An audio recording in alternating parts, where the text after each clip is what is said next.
Chapter 526.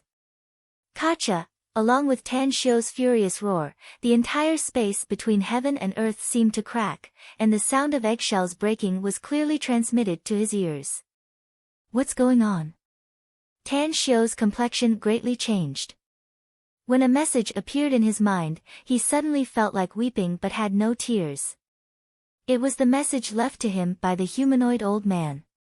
After the humanoid old man dissipated, this space would collapse. As long as he pulled out the divine sword inserted in the distance, he would be transmitted out. In the distance, Yang Lu was tongue-tied as he looked at the surrounding scene.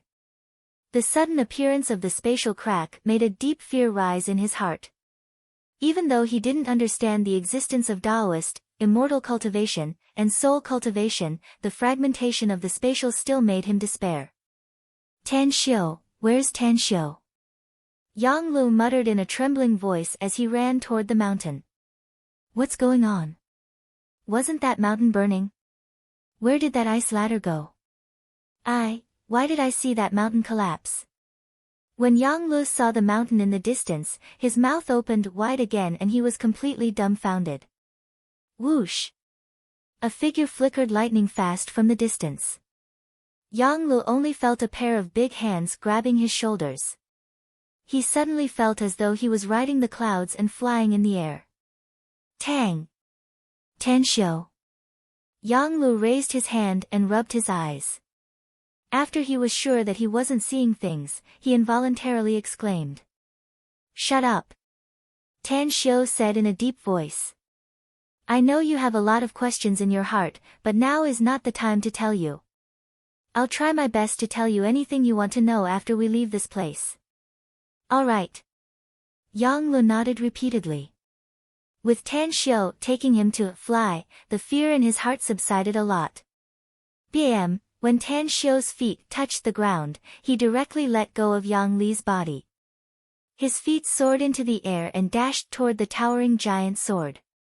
A sword technique appeared in his mind out of nowhere. Tan Shio chanted in his mind, and both of his hands struck out a series of palm prints. Bang! The gray rock on the surface of the long sword exploded, and a huge sword tens of thousands of feet tall appeared in front of Tan Shio. Moreover, the huge sword was shrinking at an extremely fast speed. In just a dozen or so seconds, it had already become the length of an ordinary longsword. Then, it circled around Tan Shio a few times, and with a buzzing sound, it drilled into Tan Shio's body. It's in my palm.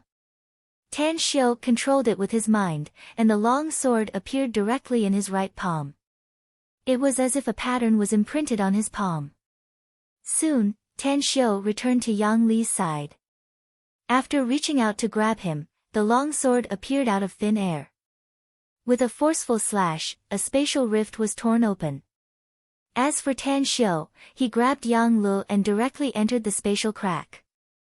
In the next moment, he and Yang Lu had already appeared in the space of the cave they had arrived at previously, on the platform covered with silk cloth. Let's go, this place is about to collapse. Tan Shio grabbed Yang Lu and rushed up the stairs like a bolt of lightning. When he rushed to the third door suddenly slammed shut. At this moment, the long sword in Tan Shio's hand once again appeared out of thin air. With a fierce slash, the two doors made of special materials were cut off like tofu, and then Tan Shio stored them into his interspatial ring. The second door. The third door. Tan Shio used the same method, and after storing everything into his interspatial ring, he quickly rushed to the surface. I'm finally out. Tan Shio recalled the encounter he had inside, and his heart was still beating crazily. Although the yin-yang spirit who had been swallowed up by the black hole, his cultivation had actually benefited greatly. He had thought that if he wanted to break through to the peak of the Viscera transformation realm, it would take him at least 8 to 10 years, but he had never expected that such a great opportunity would allow him to achieve it so easily.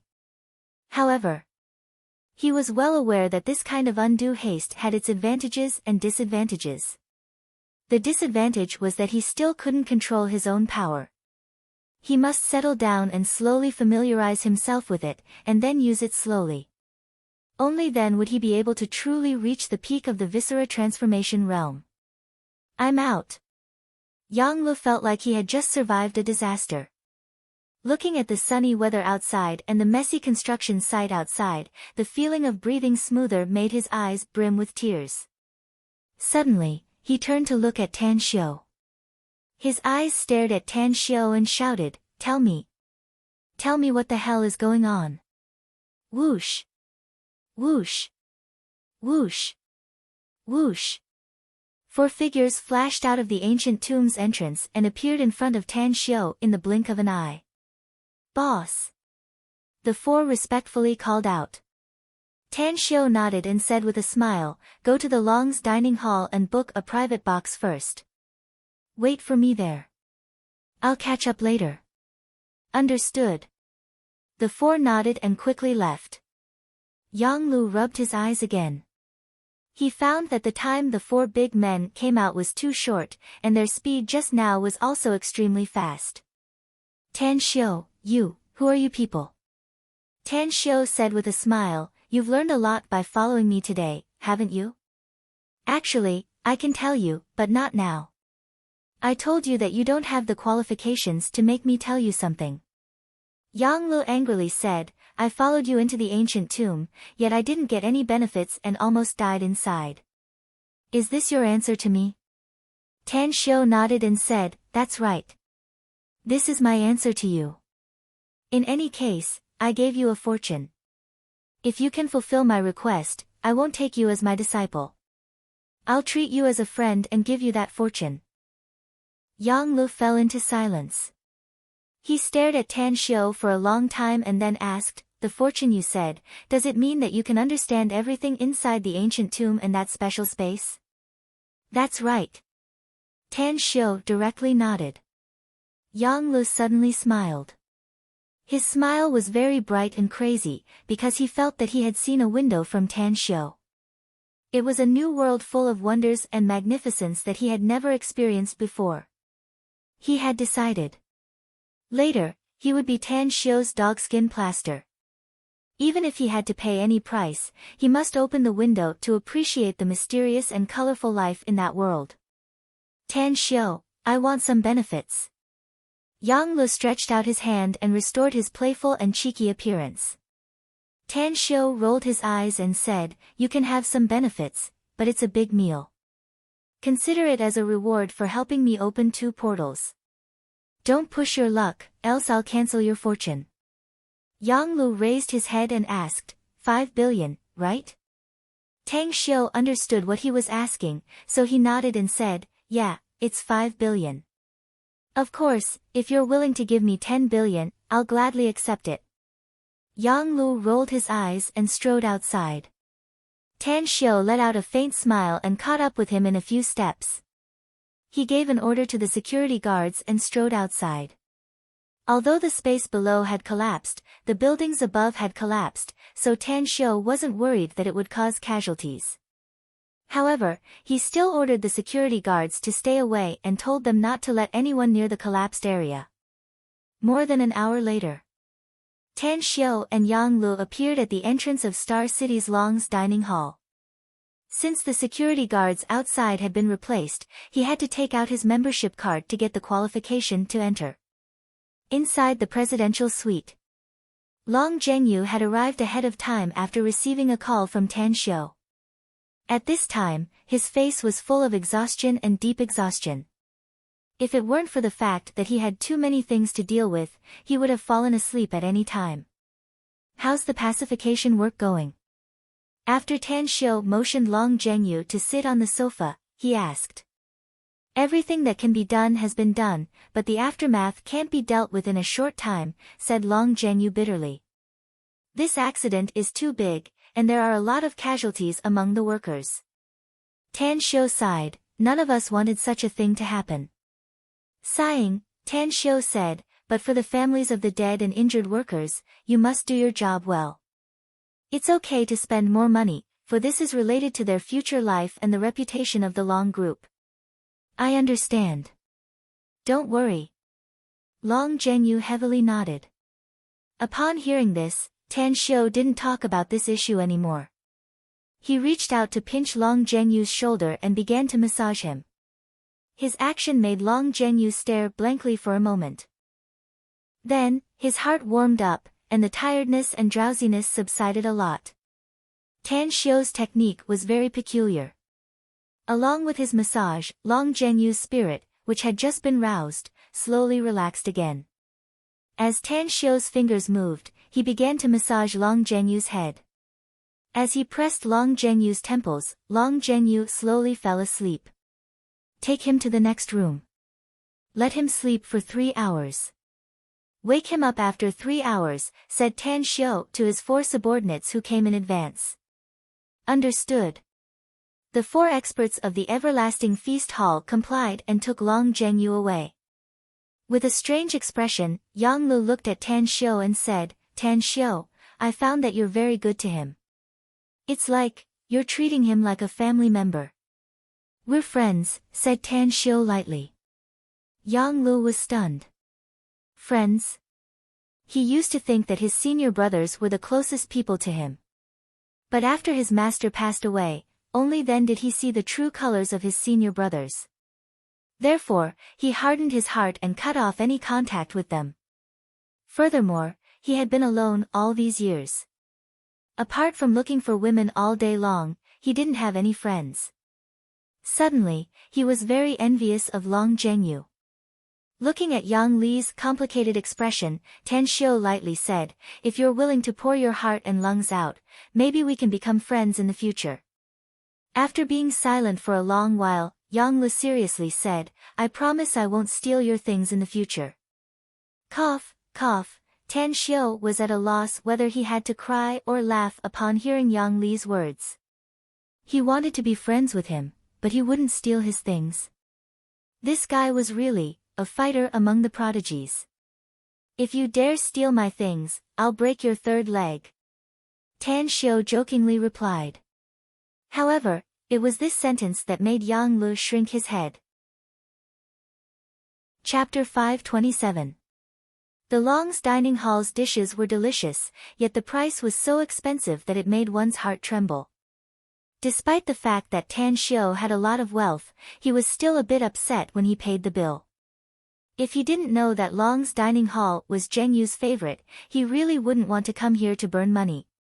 At noon, Long Zhenyu sleepily walked out of his bedroom and saw Tan Xiu sitting on the sofa, quietly reading a book. His spirit immediately turned better as he said with a smile, Thanks, Tan Xiu.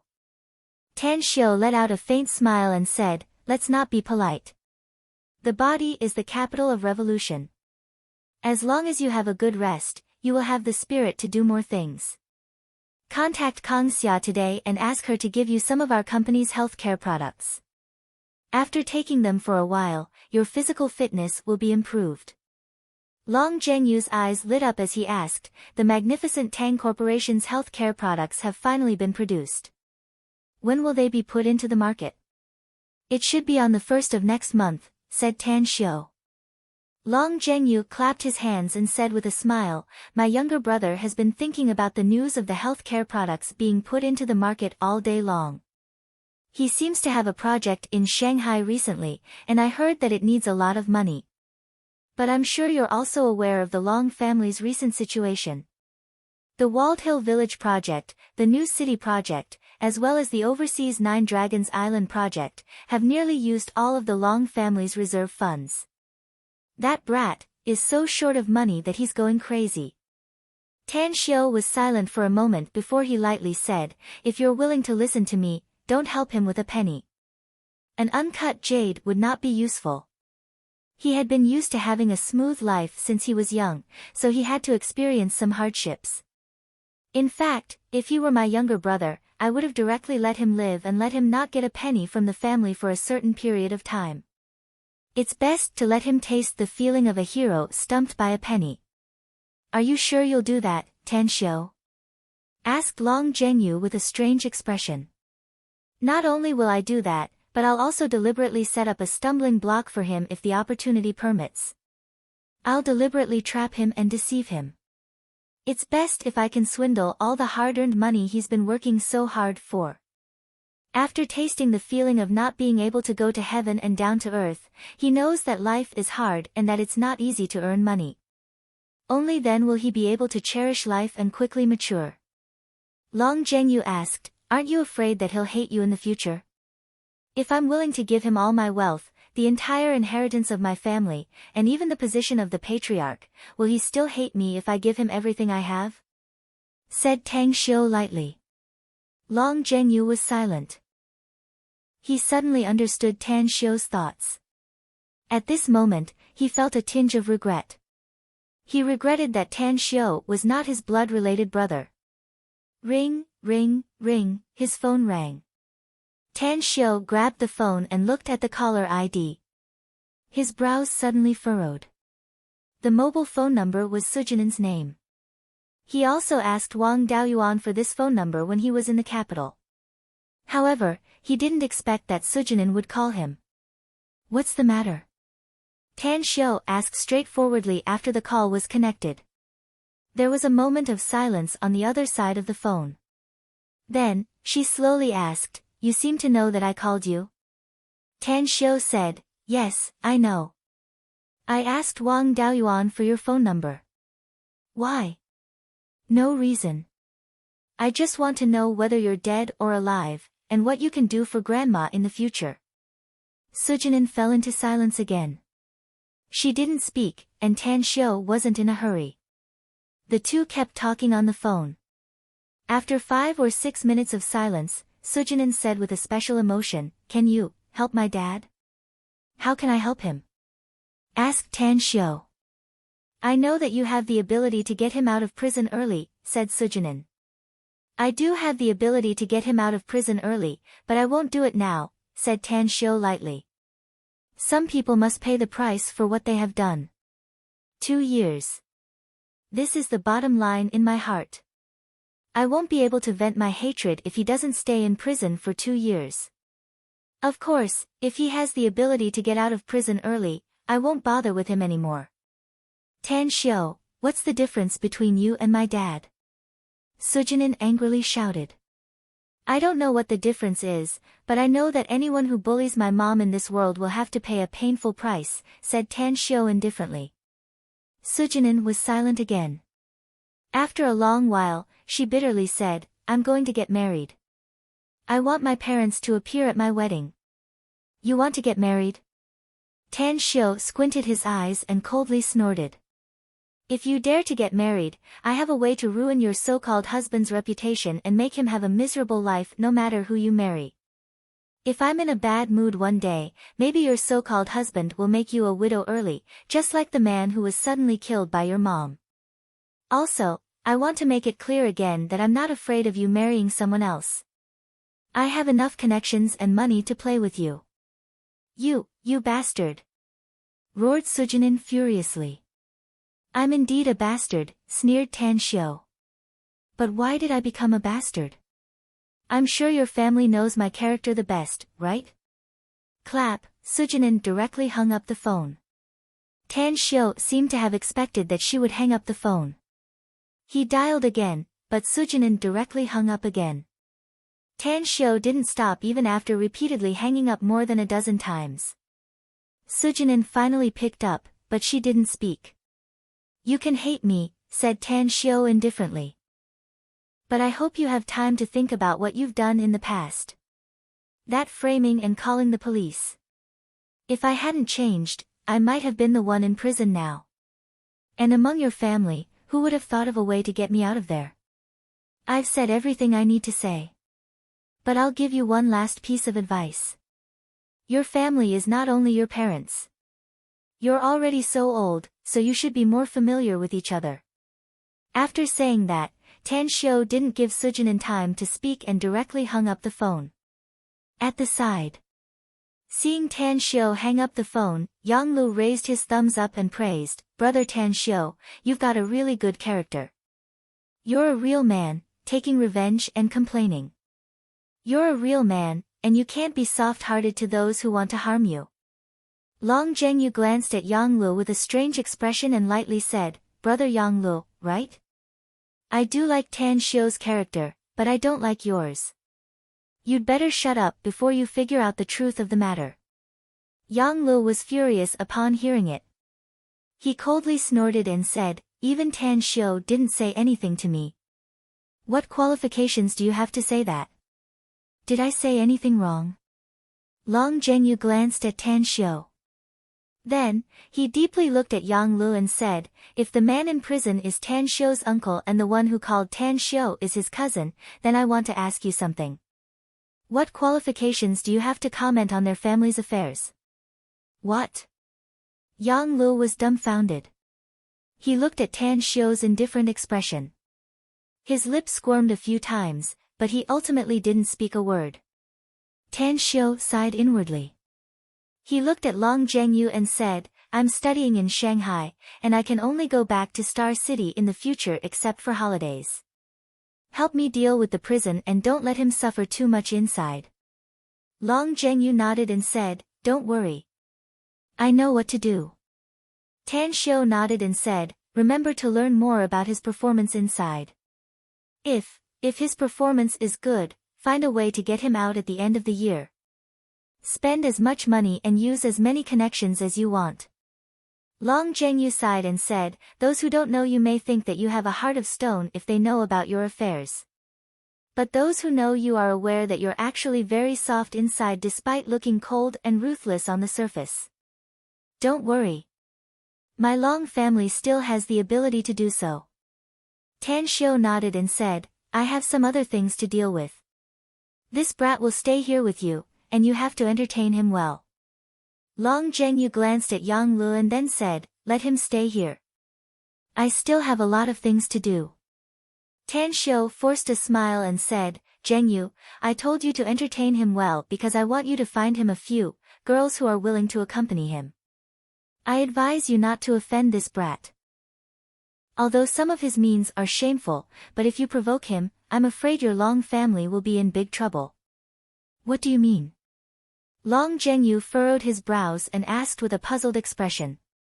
Tan Xiu shook his hands and said, this guy is a thief, an ancestor-level thief. Do you want to see countless things stolen from your Long family one day? Do you want your Long family to have a lot of shameful things stolen? Long Zhengyu was tongue-tied as he looked at Yang Li's proud expression. His expression changed several times before he finally forced a smile and said, I know what to do. Yang Lu raised his thumbs up and praised, Brother Long, a wise man submits to circumstances. I'm really happy for you that you can understand. However, since you're Tan Xiu's brother, I won't covet your family's things. Me? I'd better rely on my own ability to go out and seek pleasure. Long Zhengyu could only force a wry smile inwardly, but he could only put on an obsequious smile on his face. He knew Tan Xiu's ability. Someone who could be praised as an ancestor-level thief by Tan Xiu was probably a godly thief. He naturally didn't want to provoke such a person. Soon, Tan Xiu left the Long's dining hall. Although he had eaten breakfast here, it was now time for lunch. He called Kang Xia and arranged to meet at his family's restaurant. Then, he drove straight there. This time, he came back in a hurry, but he had plenty of time. After all, he had asked for leave from Han Qinggu. Even if he didn't go for a few days, she wouldn't be able to say anything. Ugh, is this my family's restaurant? Standing at the entrance of his family's restaurant, Tan Xiu looked up at the spacious entrance as well as the 4 welcoming ladies in cheongsam outside the entrance. Welcome. Today, the 3rd chapter is presented. The last day of the double monthly votes. Please guarantee the monthly votes. Chapter 528. The reconstructed 4-story restaurant had a very imposing entrance with a total of 8 storefronts on both sides. Apart from the storefronts, the interior was occupied by the restaurant. The most important thing was that the 2nd, 3rd, and 4th floors were all built into luxury boxes. Soaring Dragon Pavilion. The previous name of the restaurant had been changed. The current imposing name was something that Tan Xiu had heard his parents talking about when he returned to Star City last time. After entering the restaurant's lobby, the cashier at the cashier counter was no longer someone Tan Xiao was familiar with. However, when he saw a woman wearing headphones called Sun Yu coming down the stairs, a smile immediately appeared on his face. Sun Yu used to be the cashier of the restaurant, a diligent and honest woman. Big sis Sun.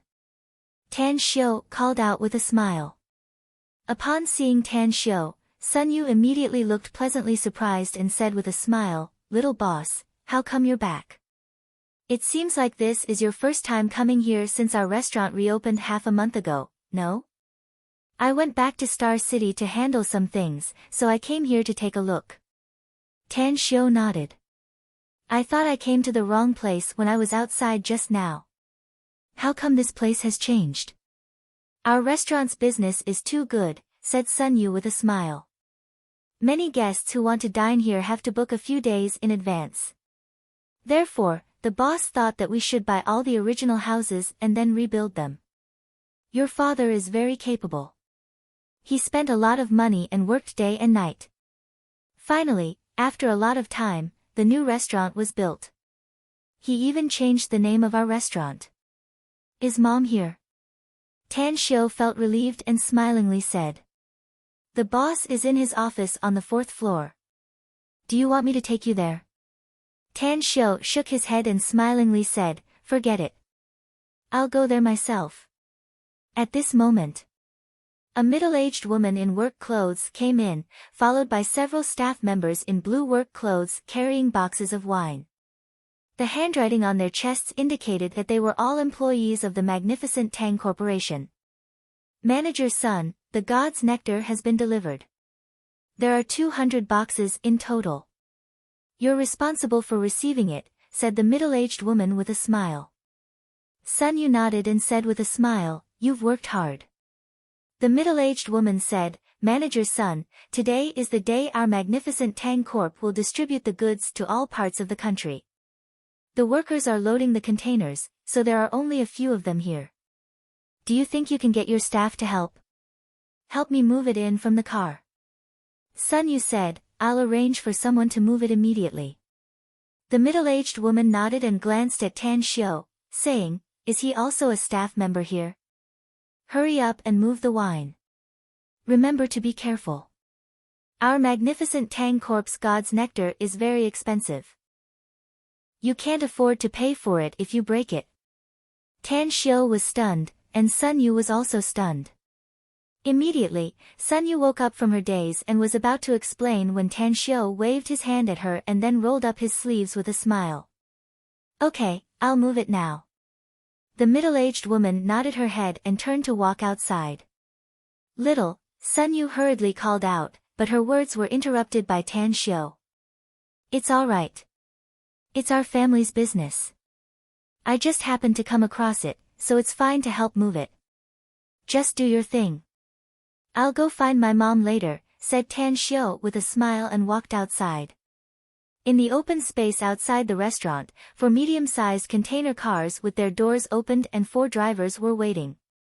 Tan Xiao casually walked to the back door of one of the cars and moved 2 boxes of God's nectar from it. Hey, aren't you a little too bold? Moving 2 boxes at once, who will be responsible if they fall? Put it down. Move 1 box at a time." The middle-aged woman angrily shouted. Tan Xiao didn't put it down, but said with a smile, "It's all right. I'm strong enough to move 2 boxes at once." The middle-aged woman strode to block Tan Xiao's path and angrily shouted, "Nonsense. Even if you're a Hercules, you still have to move 1 box at a time. Do you know that there are 6 bottles of God's nectar in this box? You should have heard of God's nectar, right? The price of 1 bottle is 18,888, how much are 6 bottles? How much are 2 boxes of 12 bottles? If you fall, you won't be able to pay for it with a year's salary, right? Put it down quickly and move 1 box at a time." Tan Xiao opened his mouth, but he didn't know what to say. However, he appreciated the middle-aged woman's working attitude. After all, she was so serious and responsible. She was afraid of breaking the god's nectar, which was worthy of his appreciation. However, her attitude when communicating with others was, "What you?" The middle-aged woman angrily said. "Just do what I say." Tan Xiu forced a smile and said, "I can really move 2 boxes at once. Let alone 2, I can even move 4 boxes at once. How about this? If I really fall, I'll pay for it, okay?" The middle-aged woman angrily shouted, "Did I not calculate it clearly with you just now? Or is your self-confidence inflated too much? You want to pay? Do you think you're a second-generation rich kid?" Tan Xiu looked at the work card worn on the middle-aged woman's chest and frowned. "You're called Shin Meiyun, aren't you? The supervisor of the magnificent Tang Corporation should be the supervisor of a warehouse, right?" "You're right," said Shin Meiyun proudly. "I'm really satisfied with your responsible attitude towards work." Tan Xiu shook his head. "But your attitude when communicating with others is very hard for me to accept. The magnificent Tang Corporation staff training should teach you, as the management staff, to communicate with others with the best attitude, right?" Shin Meiyun was stunned. She didn't expect that a small restaurant employee would dare to educate her. Although she now realized that there was a problem with her attitude, it was hard for her to accept being criticized to her face. Because of this, her expression became much more angry, and she scolded, "What does my attitude have to do with you? It's you who didn't listen to my advice and insisted on moving 2 boxes of God's nectar, so forget it. Who the hell do you think you are? Do I need to explain it to you?" Tan Xiu shook his head and moved the 2 boxes of God's nectar, ready to bypass Shin Meiyun. But just as he took a step forward, he was stopped by Shin Meiyun. "I say, young man, what's the matter with you? Don't tell me you don't understand human language. I told you, move 1 box or don't move at all. Do you really think you're a second-generation rich kid and have nowhere to spend your money?" Shin Meiyun angrily retorted. "I'm a second-generation rich kid," said Tan Xiu with a frown. Shin Meiyun rolled her eyes and contemptuously said, "If you're a second-generation rich kid, then I'm a first-generation rich kid. You're so young, yet you're so impractical. You really can't carve a rotten wood. If you were a second-generation rich kid, would you still need to work in this soaring dragon pavilion?" While speaking, Sun Yu came out with several porters with a pen and paper. Upon seeing Tan Xiu and Shin Meiyun's posture, she came over and asked with a confused expression, "Little boss, what are you doing?" Tan Xiu forced a smile and said, "I told her to move 2 boxes, but she insisted that I move only 1 box. Now she's stopping me from moving it." "Little boss?" Shin Meiyun stared blankly. She looked at Sun Yu and asked, "Manager Sun Yu, what did you call him?" Sun Yu said, "Little boss. He's our boss's son, so naturally he's the little boss of our soaring dragon pavilion." Shin Meiyun's eyes were not big, but after hearing this, they were wide open, revealing a horrified expression in her eyes. After looking at Tan Xiu, her body swayed and she hurriedly said with a trembling voice, Boss. Yes, yes, yes. I'm sorry, I didn't know it was you." At this time, Shin Meiyun was frightened because she knew who opened the soaring dragon pavilion. It was opened by the big boss's mother. And the big boss's mother only had 1 son. And at this moment, since this young man before her was the little boss of the soaring dragon pavilion, then he was her big boss. Oh my God. What stupid thing did I just do? I actually made the big boss a porter. I actually spoke rudely to the big boss. I won't be fired by the big boss, right? Tan Xiu forced a smile and said, "Whether it's me or not, you shouldn't have spoken to others with that kind of attitude. Didn't Kang Xia tell you that each and every employee of the magnificent Tang Corporation represents the face of the company? Forget it. Put down your work first after you go back." Shin Meiyun's heart trembled and she hurriedly said with a trembling voice, "Boss, I know I was wrong. Please give me another chance. Please don't fire me.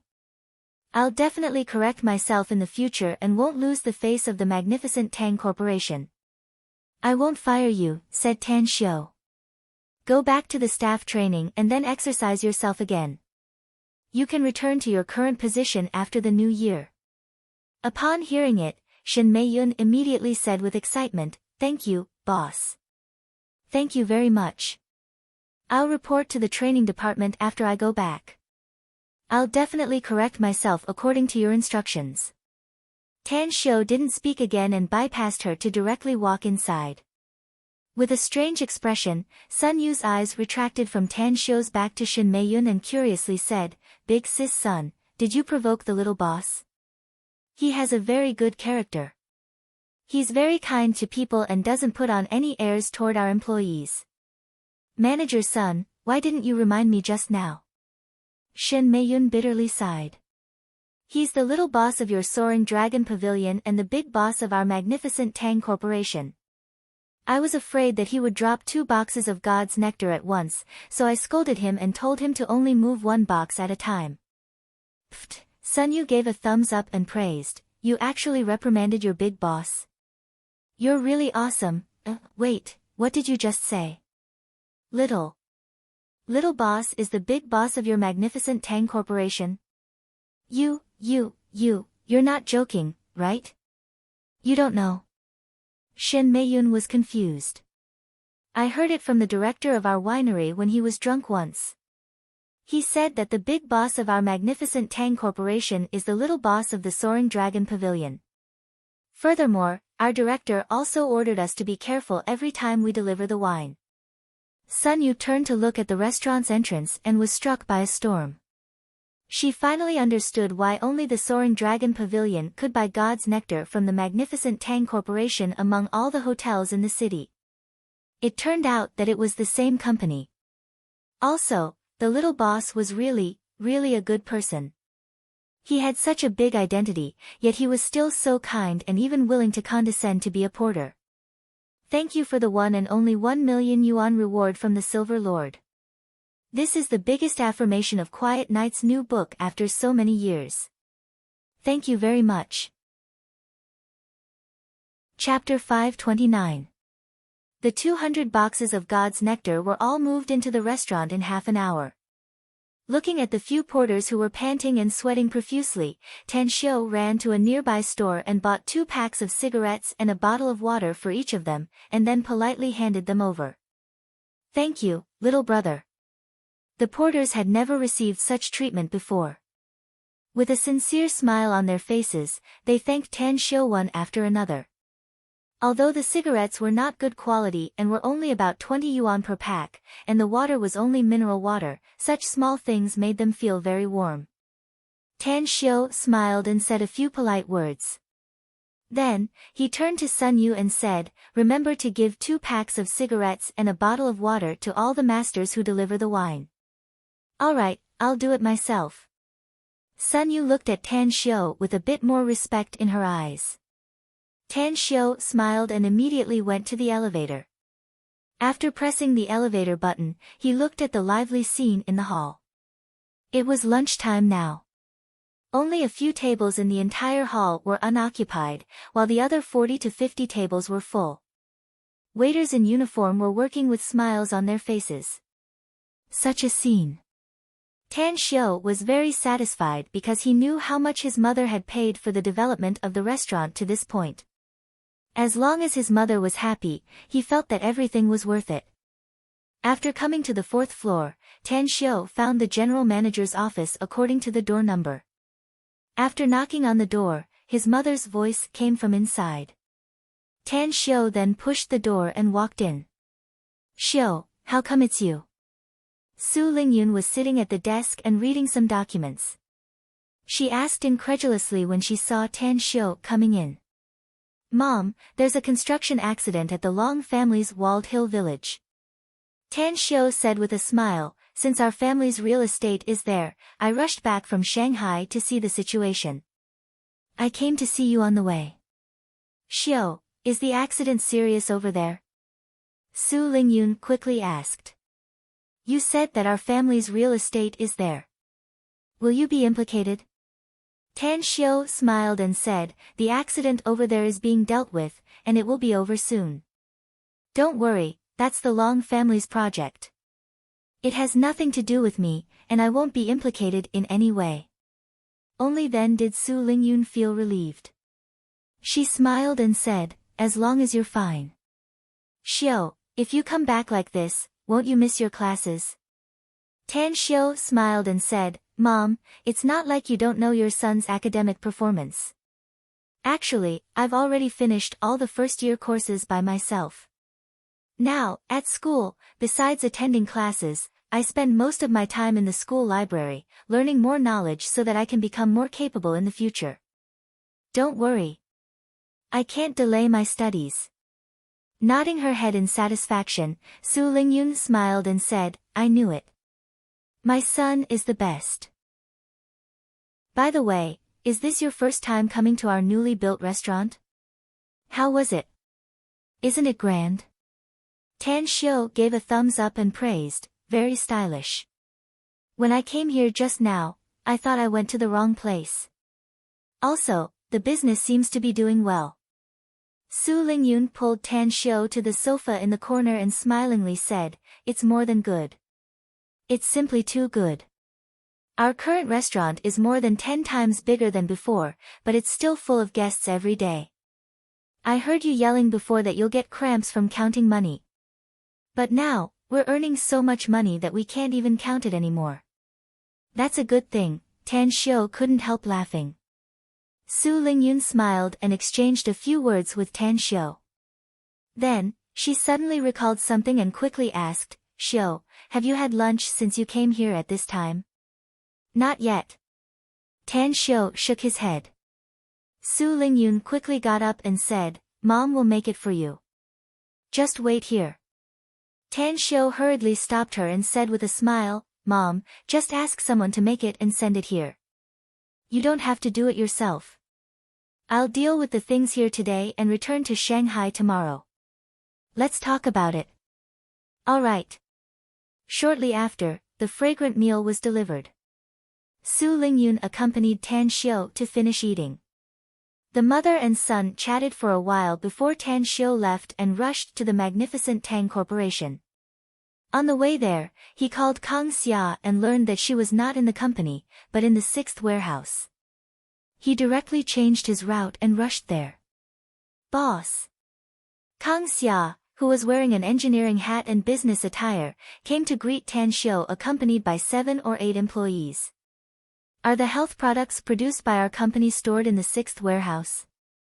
Tan Xiu asked with a smile. That's right. Our company has stockpiled a lot of health products and we're waiting for them to be shipped to all major cities in the country in a week. Also, we'll use the hunger marketing method according to your previous sales model. We'll distribute the products 4 times a month and once a week, but the quantity is limited. I haven't had the time to ask, but what's the name of the health products? Tan Xiu asked with a smile. Also, what's the price? Tang Xiu asked with a smile. The healthcare oral liquid is priced the same as God's nectar, 18,888 yuan per box. There are 2 bottles in each box. Not bad. Tan Xiu nodded and said with a smile. How are you doing here? When will you return to the company? We've just checked the inventory, so we can go back now, said Kang Xia. Let's go. Tan Xiu said with a smile. In the evening, Tan Xiu, Kang Xia, and Andy had dinner together. After sending them back to their residence, he then rushed to Southgate Town.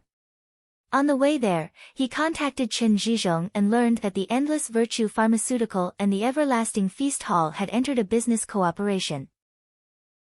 The Endless Virtue Pharmaceutical would prioritize selling a lot of precious medicinal herbs to the Everlasting Feast Hall.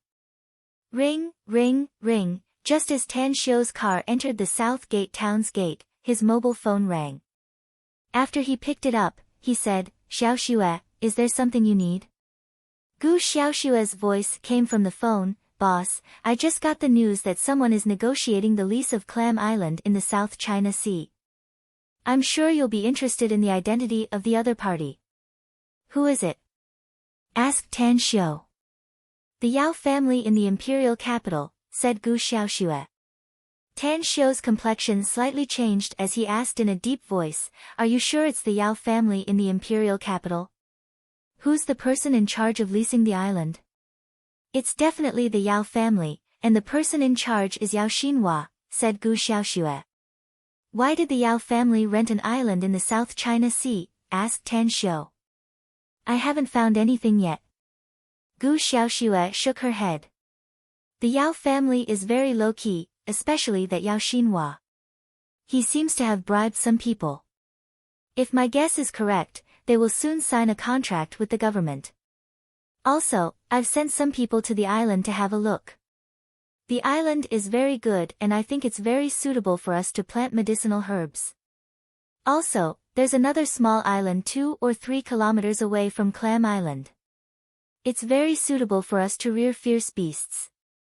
Tan Xiu's expression moved as he said in a deep voice, I'll immediately rush to Jingmen Island. We'll talk about it when I get there. Remember, if possible, make trouble for the Yao family and delay their signing of the contract with the government. Understood.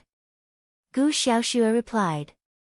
After hanging up the phone, Tan Xiu called his mother, Su Lingyun, telling her that he had something to do in Shanghai and would directly return today. He then contacted Yang Lu and drove directly back to Shanghai. Tan Xiu, I can't stand it anymore. I drove all night last night and slept for 4 or 5 hours during the day. Now you're pulling me back to Shanghai in a hurry. Aren't you trying to kill me? I don't care. You drive. Yang Lu complained after sitting in the car. I'll drive. You sleep. Tan Xiu nodded. Tan Xiu, why are we in such a hurry to go back? What exactly happened? Asked Yang Lu curiously. It's just a personal matter. After returning to Shanghai, I'm going to Jingmen Island to make some simple preparations, said Tan Xiu. Why?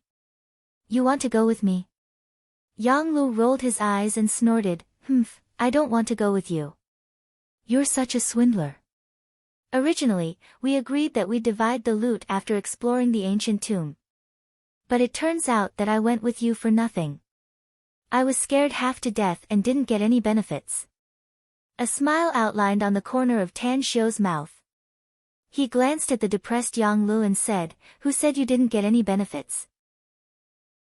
Seeing such a magical scene with me should be the biggest benefit for you, right? I don't care. Yang Lu snorted. I saw you take away those 3 doors with my own eyes. Although I don't know what method you used to make them disappear into thin air, I bet they must be with you. Share the loot with me when we return to Shanghai.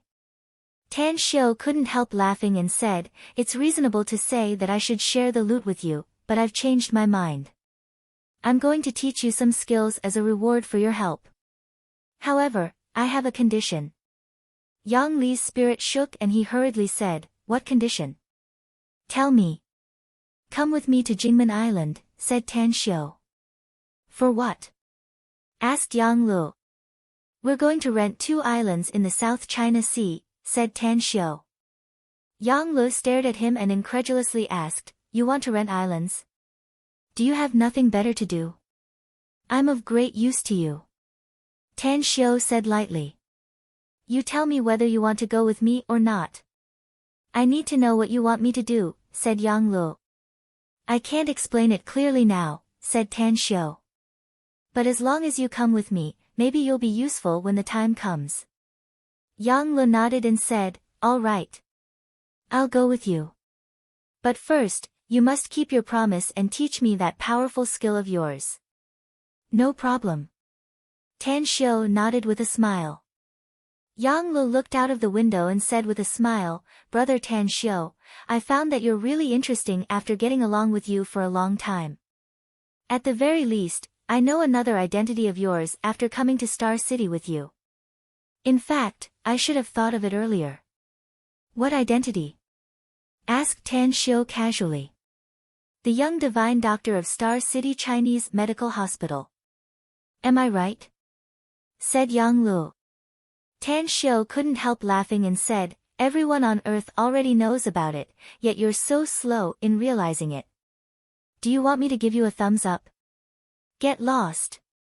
Yang Lu rolled his eyes and snorted. Double monthly votes. Last day. Begging for monthly votes. Chapter 530. Tan Xiu personally drove the car all the way at high speed and arrived at Shanghai at 2 a.m. in the morning.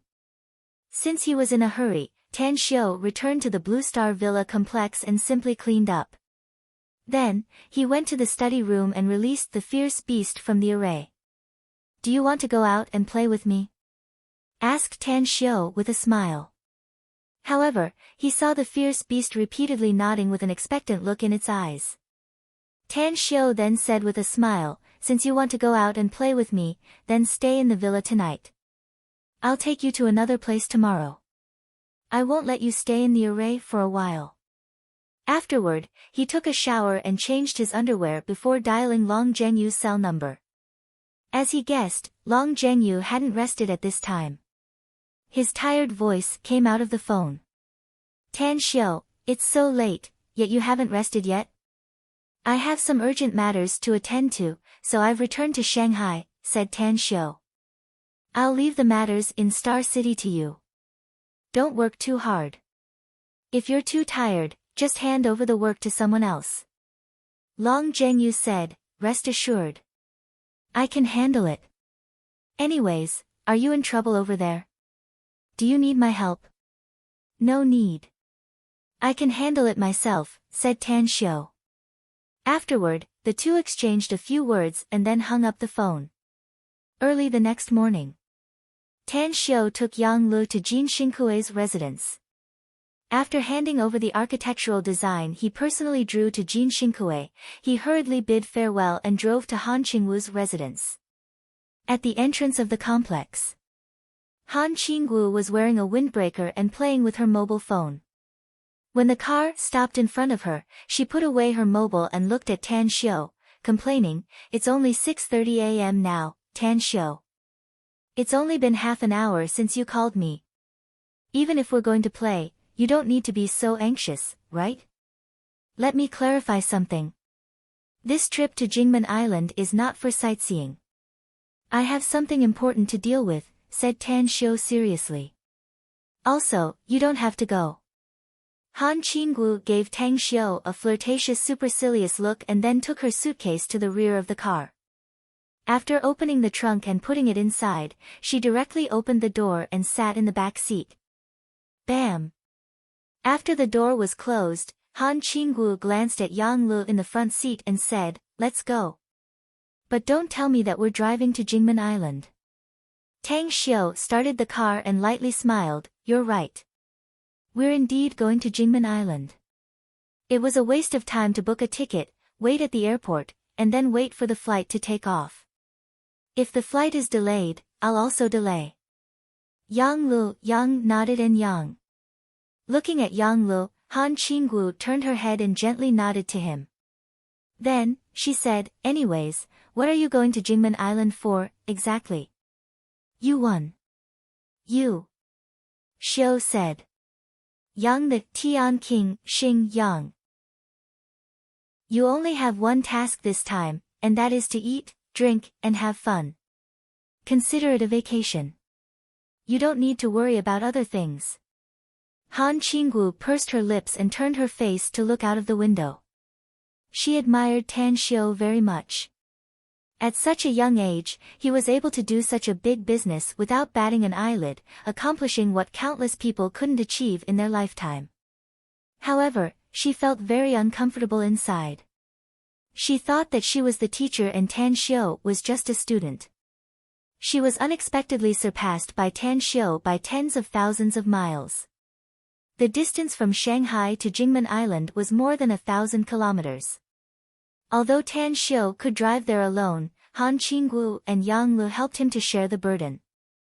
The three of them took turns driving and arrived at Jingmen Island at 4 p.m. After entering the downtown area, Tan Xiu directly rushed to the Everlasting Feast Hall's HQ according to the navigation. The scenery is really good. On the front seat, Han Qinggu couldn't help but sigh while looking at the scenery of the villa on both sides of the highway. Tan Xiu glanced at her and drove inside. At the gate, four experts of the Everlasting Feast Hall saw Tan Xiu and directly let him pass. Grand Master. Gu Xiaoxue, who had long been waiting in the parking lot, saw Tan Xiu coming down from the driver's seat and hurriedly greeted him. A team of experts of the Everlasting Feast Hall passed by nearby. After seeing Tan Xiu, under the watchful eyes of Han Qinggu and Yang Lu, they strode to Tan Xiu's front, cupped their fists and greeted, "Boss." Tan Xiu slightly nodded and said, "Go do your business." Understood. The team of Everlasting Feast Hall's experts respectfully replied and turned around to walk away. What's the current situation? Tan Xiu looked at Gu Xiaoxue and asked. I've sent some people to obstruct them. The information we got at noon shows that they have just returned from Clam Island and are now in Jingmen Island's Sandy Luo Hotel. Also, Yao Xinhua is negotiating with the senior leaders of Jingmen Island and should be waiting for the approval documents from the government. Tan Xiu slightly nodded and pointed to Han Qinggu, saying, "She's Han Qinggu, a teacher at my school. Because she wanted to travel, she came with us. Send some people to settle her down and try your best to satisfy her request." "I'll arrange it properly, Grand Master." Gu Xiaoxue nodded. As they talked, they came to the restaurant inside. As Han Qinggu was taken away, Tan Xiu and Yang Lu followed Gu Xiaoxue to a luxurious suite. "Give me all the information you've investigated." "Please wait a moment." Gu Xiaoxue made a phone call and someone quickly sent a document. It was the information the Everlasting Feast Hall's members had investigated. Tan Xiu carefully read it before he took out his mobile phone and dialed a number. "Auntie, there's something I need your help with." "What is it?" Tang Min's laughter came from the phone. "My men in Jingmen Island have inadvertently discovered that the Yao family seems to be making a move in the South China Sea," said Tan Xiu. "Yao Xinhua, who fought with me in the south last time, is preparing to rent an island in the South China Sea. He seems to be communicating with the government now. Auntie, can you help me investigate the progress of the Yao family's island rental?" "Are you sure you're not mistaken, Tan Xiu?" asked Tang Min in a deep voice. "The Yao family is really renting an island in the South China Sea. It's the information my men have found." "It's absolutely not wrong," said Tang Xiu. "It seems that the Yao family's plan is about to be carried out," murmured Tang Min. "What plan?" Tan Xiu stared blankly and asked with a confused expression. "Two of the top 4 security companies in the country are secretly controlled by the Yao family," said Tang Min. "Our Tang family has just obtained this information not long ago.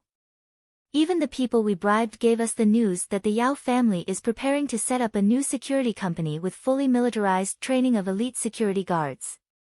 Rather than calling it a security company, it's better to call it the Yao family's most elite armed forces. Are you sure this information is reliable, Auntie?" Tan Xiu squinted his eyes and asked. "If that's the case, I think we can let them proceed smoothly. Once the Yao family organizes their most elite armed forces and expose them to our eyes, I can destroy this armed force and give the Yao family an extremely painful blow." "It's not that simple," said Tang Min with a forced smile. "Even if the Yao family wants to set up a new security company, it's to train elite armed forces. Their original armed forces won't be much. Furthermore, the Yao family has been getting restless recently. They have secretly contacted many families, saying that they want to help them train some elite talents. But how could those families possibly hand over their armed forces to the Yao family? However, those who want to cooperate with the Yao family will still send some of their people to tie themselves to the Yao family in advance. If something happens to the newly set up security company of the Yao family, I'm afraid many families will be furious."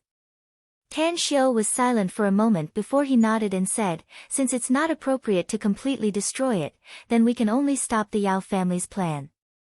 It just so happens that I'm also going to rent 2 islands in the South China Sea. Since the Yao family didn't choose to deal with us, then we'll put aside our armed forces for now. We'll strive to make them lose everything and finally move the security company away. I'll immediately send someone to investigate it, said Tang Min. I'll inform you immediately once there's any news. All right. Tan Xiu replied and hung up the phone. At the side, a curious look flashed in Yang Li's eyes as he asked, Brother Tan Xiu, the Yao family you just mentioned, is it the Yao family from the imperial capital? Yes, it's the Yao family from the imperial capital. Tan Xiu nodded. A complicated expression flashed in Yang Li's eyes as he forced a smile and said, You asked me to come with you this time to deal with the Yao family? That's right. Tan Xiu said. Yang Lu was silent for a moment before he shook his head and said, I might be able to help you if it's something else, but I'm afraid I'm powerless in this matter. Ever since I came here with you, I've found a shocking situation. The everlasting feast hall's manor is filled with experts like clouds. I can't even raise my hand in front of many of them. I don't get it, Tan Xiu frowned and said. There's something that I'm afraid you don't know, Brother Tan Xiu, said Yang Lu with a forced and helpless smile. I'm a member of the thief sect of the occult doors. Although the thief sect has been torn apart, my eldest senior brother is a member of the Yao family and has quite a high position there. Although my eldest senior brother has been staying abroad all these years and rarely seen his figure, I dare say that he must be plotting something big. What's your eldest senior brother's name? Asked Tan Xiu inwardly. Yao Qinglong, answered Yang Lu. Tan Xiu directly called his father, Tang Guosheng, and got some news about Yao Qinglong from him. However, what made him vigilant was that although Yao Qinglong was a member of the Yao family and had some status in the family, the Tang family's investigation didn't mention anything about him being a disciple of the thief sect. There's a problem. With a gloomy expression, Tan Xiu hung up the phone and looked at Yang Lu, asking, Do you know which country your eldest senior brother is in? What kind of business is he doing abroad? I don't know. Yang Lu shook his head and forced a smile. Speaking of this. Yang Lu suddenly felt an invisible pair of hands strangling his throat. No matter how hard he tried, he couldn't say a word. However, this was not the most horrifying thing for him. What shocked him the most was that he found that he had lost control of his body. An invisible force even wrapped him up and quickly lifted him up and hung him upside down in the corridor. Ghost. Being hung upside down in the corridor, Yang Lu tried his best to raise his neck. He saw Gu Xiaoshue's hands making a few hand seals, and the surrounding environment suddenly changed. It was as though he was hung in an azure hell full of magma. Aside from the rivers of blood and mountains of corpses, there were also countless ferocious-looking ghosts with ferocious appearances. Gu Xiaoxue stood in front of Yang Lu with a curved smile on the corner of her mouth. She then turned around and walked toward the end of the corridor. Yang Li's eyes lit up ever since he saw her, making her feel very uncomfortable. If she hadn't been accompanying her Grand Master, Tan Xiu, she would have already made him suffer a bit. But now, he actually dared to slander her master's age. It was truly intolerable. At this moment, Yang Li's heart was filled with deep regret. If he knew that Gu Xiaoxue, who was as beautiful as a fairy, turned out to be such a cruel and merciless woman with terrifying abilities, even if he was beaten to death, he would not want to provoke her. He would hide far away. This hellish world made Yang Li's legs tremble. If he could, he really wanted to beg for mercy, hoping that Gu Xiaoxue would let him go back. Xiao! Xiao! Xiao! 3 ghostly figures appeared silently in the corridor. When the 3 big men who appeared saw Yang Li's appearance, they all showed a strange look. Don't let him down. An erratic voice sounded in the ears of the 3 big men. Suddenly, the 3 big men revealed a strange smile and retreated in the previous direction. In the luxury suite, Tan Xiu clearly heard Yang Li's cry for help. When he released his divine awareness and saw Yang Lu hanging upside down in the corridor, his face showed a dumbfounded expression. Although he didn't know how Yang Lu provoked Gu Xiaoxue, he didn't feel like putting Yang Lu down since it was done by Gu Xiaoxue. 10 minutes later, Han Qinggu arrived at the corridor under the guidance of a woman. When she saw Yang Lu hanging upside down in the corridor, her eyes revealed a look of disbelief. How did he? As she approached Yang Lu, Han Qinggu turned to look at the woman and asked with a trembling voice. I don't know, either, said the woman with a faint smile. But I'm afraid there's no one else in this restaurant except the boss and the little boss who can do this. Han Qinggu nodded and circled around Yang Lu a few times. Then, she raised her finger and stroked her chin. A blurred look flashed in her eyes as she murmured, it seems that I also have such an ability. It's really strange. There's nothing to tie him up, and there's nothing to restrain him. How can he hang upside down like this? What should I do? The woman was surprised and asked, Are you also a cultivator, Miss Han? Han Qinggu raised her brows and asked, A cultivator? This name sounds familiar. It's really strange. I seem to know a lot of things, yet I don't. What a headache. At this time, an erratic voice entered Han Qingwu's ears, since you can't remember it, then don't think about it deliberately. I'm sure you'll remember it sooner or later. Tan Xiu. Han Qingwu was startled and immediately walked a few steps forward. After pushing the door of the luxury suite, she saw Tan Xiu sitting in the hall and smoking quietly. Tan Xiu, you still don't want to tell me? Asked Han Qingwu. It's not time yet, so you don't need to rush to know. Tan Xiu shook his head. I'm sure you'll remember everything that happens sooner or later. Also, I told you that I came to Jingmen Island for an important matter, so I don't have time to accompany you on a sightseeing tour. You can also leave if you don't feel satisfied with the service provided by the Everlasting Feast Hall's staff. Han Qingwu rolled her eyes at him and snorted, who said the Everlasting Feast Hall's staff isn't considerate enough?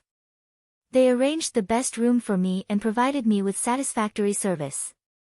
I've decided that I'll stay here until you're done with your business.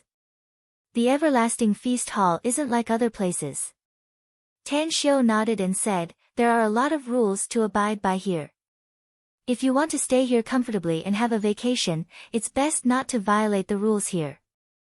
Tell me, is there something else you want to talk to me about? I came here to ask you how long it will take you to finish your business, said Han Qingwu. I don't have a long vacation from school. I can't tell you how long it will take, said Tan Xiu.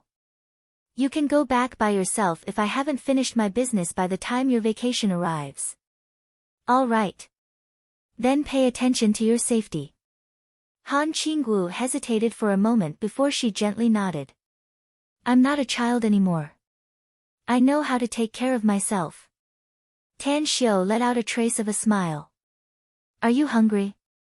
I've already ordered someone to prepare a meal and it'll be sent over later. I happen to be hungry, said Han Qingwu with a smile. As the fragrant meal was sent over, Tan Xiu broke the illusion array for Yang Lu. He carried the pale-faced Yang Lu into the hall and threw him on the sofa, saying, Whatever you just encountered has nothing to do with me. She wouldn't have taught you a lesson if you didn't say anything that made her unhappy. Take a rest and immediately come here to eat. We still have important things to do after dinner. Yang Lu struggled to get up from the sofa. Fear still flashed in his eyes as he said with a trembling voice, Brother Tan Xiu, why do you have so many monsters? That Gu Xiaoxue looks like a fairy, but she's even more terrifying than a witch. Tan Xiu chuckled and said, I seem to have heard someone shout ghosts just now. That person shouldn't be you, right? You're a member of the occult doors. If a member of the occult doors is afraid of ghosts, then it'll be a big joke. Cough, cough, Yang Lu coughed dryly, and his handsome face instantly turned red. Han Qingwu stared with wide eyes and said in astonishment, I never thought that the talkative Mr. Yang Lu would actually have such a blushing moment. It's really inconceivable. I guess he should be the one who just shouted that word. Otherwise, he wouldn't be embarrassed and blushing. You guys, Yang Lu flew into a rage out of shame. He fiercely glared at Tan Xiu and Han Qinggu as he staggered and walked toward the door. I'm full. I'll wait for you outside. Ha ha ha, Han Qinggu burst into laughter. Just after dinner, Gu Xiaoxue hurried back with an invitation in her hand. She came to Tan Xiu and said, Grand Master, this is an invitation from the Ouyang family. They're holding a charity banquet at the Sheraton Hotel tonight. They hope that our everlasting feast hall's people can attend. Also, I got the news that Yao Xinhua, who's in Jingmen Island, has also received this invitation. Yao Xinhua. A cold light flashed in Tan Xiu's eyes as he nodded and said, since the Yao family's people want to go, then I'll go there myself. I want to see that brat in advance so that he knows who will send him to hell in the future. Chapter 532. Jingmen Island's Sheraton Hotel was located in the downtown area where every inch of land was worth its weight in gold. It occupied a large area and the entire hotel building was particularly stylish. Every year, tourists from all over the country would choose this hotel as their first choice, so the price was naturally very high. On the surface, the Ouyang family was the most powerful family in Jingmen Island.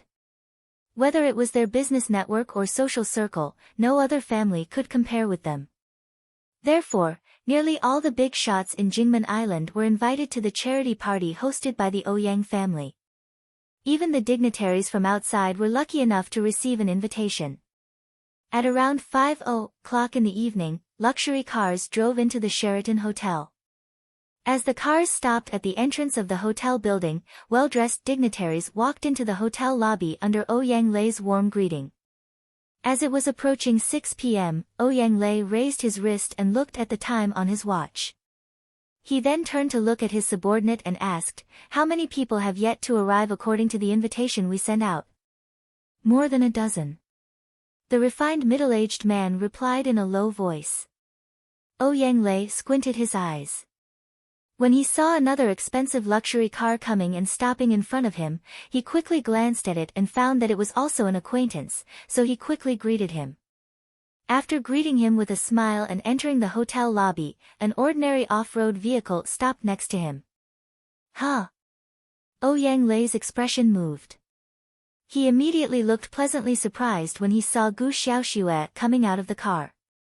However, before he could step in front of Gu Xiaoxue, Tan Xiu's figure appeared on the other side of the car's door. Oh, why are you here, brother-in-law? Ouyang Lei directly gave up on greeting Gu Xiaoxue and strode toward Tan Xiu. Tan Xiu rolled his eyes. He looked at the pleasantly surprised Ouyang Lei and snappily said, can't you change the way you address me? Even if you don't care about me, shouldn't you think about your younger sister? She hasn't found a husband yet, so calling me like that will damage her reputation. Ouyang Lei stared blankly for a moment. He immediately patted his forehead and smilingly said, yeah, you're right. My younger sister hasn't married yet, so you can't be considered as my brother-in-law. Then, a future brother-in-law should be correct, right? Ha ha ha. Tan Xiu glanced at Yang Lu, who got out of the driver's seat, and said, remember this guy's appearance. I'll give you one night. Tomorrow, I'll make him run to me and beg me. Yang Lu looked at Ouyang Lei with a strange expression. He then nodded with a smile and said, no problem. I guarantee that I'll complete the task. What do you mean? Ouyang Lei was confused. And this is? Tan Xiu faintly smiled and said, I won't introduce you to each other for the time being. You'll get to know him again tomorrow. Besides, I'm here to attend the charity gala today.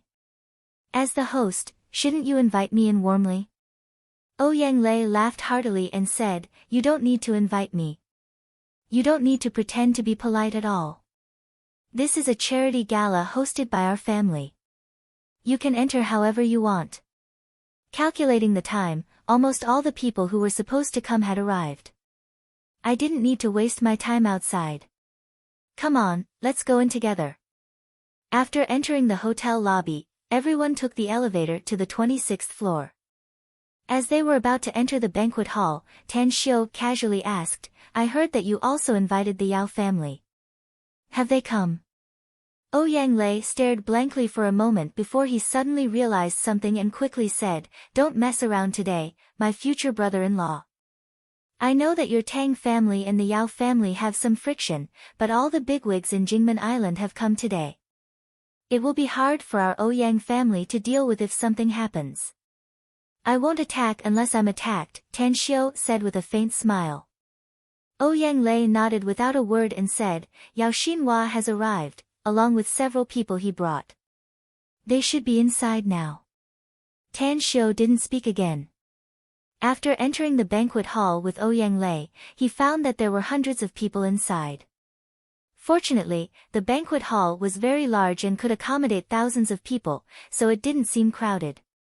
Under the soft illumination of the crystal lamps, tables of wine and delicacies could be seen everywhere.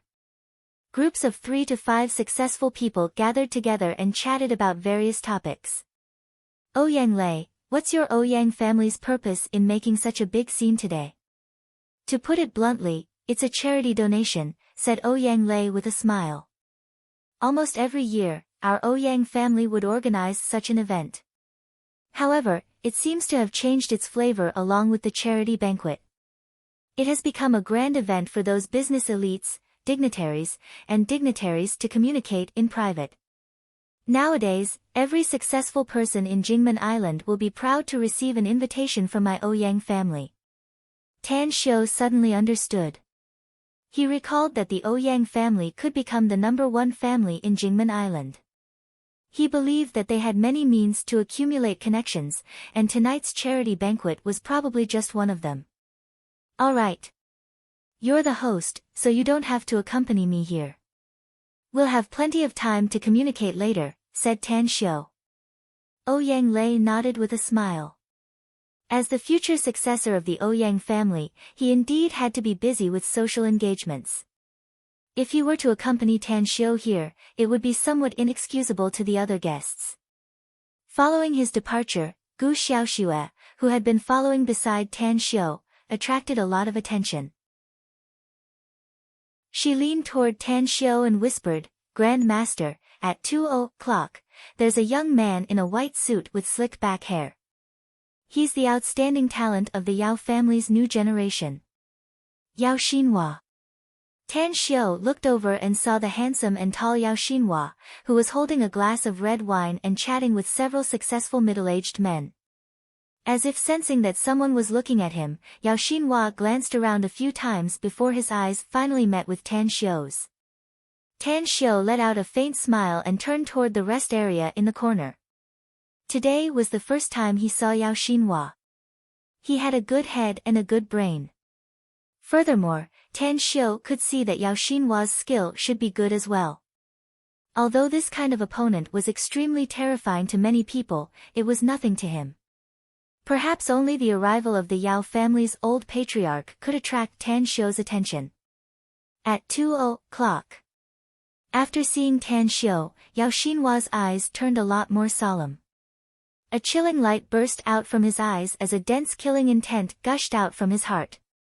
When he first fought with the Tang family in the south, the Tang family was utterly defeated.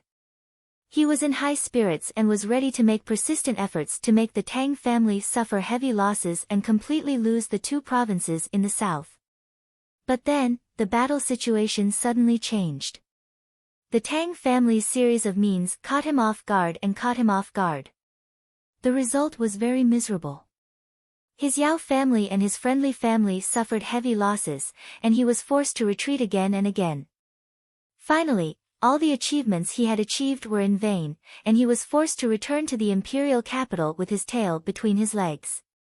At that time, he was very aggrieved. Because he didn't even know who the real enemy was. It was not until later, through various channels of investigation, that he found out that it was the Tang family's long-lost descendant named Tan Xiu who took over the battle in the south and beat him so miserably. Therefore, he also regarded Tan Xiu as a lifelong enemy. Even now, he was always ready and looking forward to playing with Tan Xiu in the future to wash away the humiliation he had suffered. However, when he suddenly saw Tan Xiu's figure, even though he was always ready, his heart still tightened. Why is he here? Yao Xinhua's mind was calm and he was not affected by the killing intent. Countless thoughts churned in his mind as he silently thought about the purpose of Tan Xiu's visit. It stood to reason that Tan Xiu should be in Shanghai now, being a good student at Shanghai University. Could it be, because of the Yao family's plan to rent an island in the South China Sea? As Yao Xinhua thought of this issue, his heartstrings suddenly tightened and a vigilant look appeared in his eyes. It must be noted that the Yao family's plan this time was very big and very important. If it could be completed, the Yao family would continue to grow in the next few years, and their armed forces would advance by leaps and bounds. As long as the plan went smoothly, the Yao family would be able to stand proudly in the entire imperial capital and become the most powerful family in a few years. Excuse me. Yao Xinhua maintained a smile on his face as he spoke to the people around him. Then, he walked to the side with the red wine. After coming to the corner, he took out his mobile and dialed a cell number. "Dad, it's me," Yao Xinhua said in a low voice. "What's the matter?"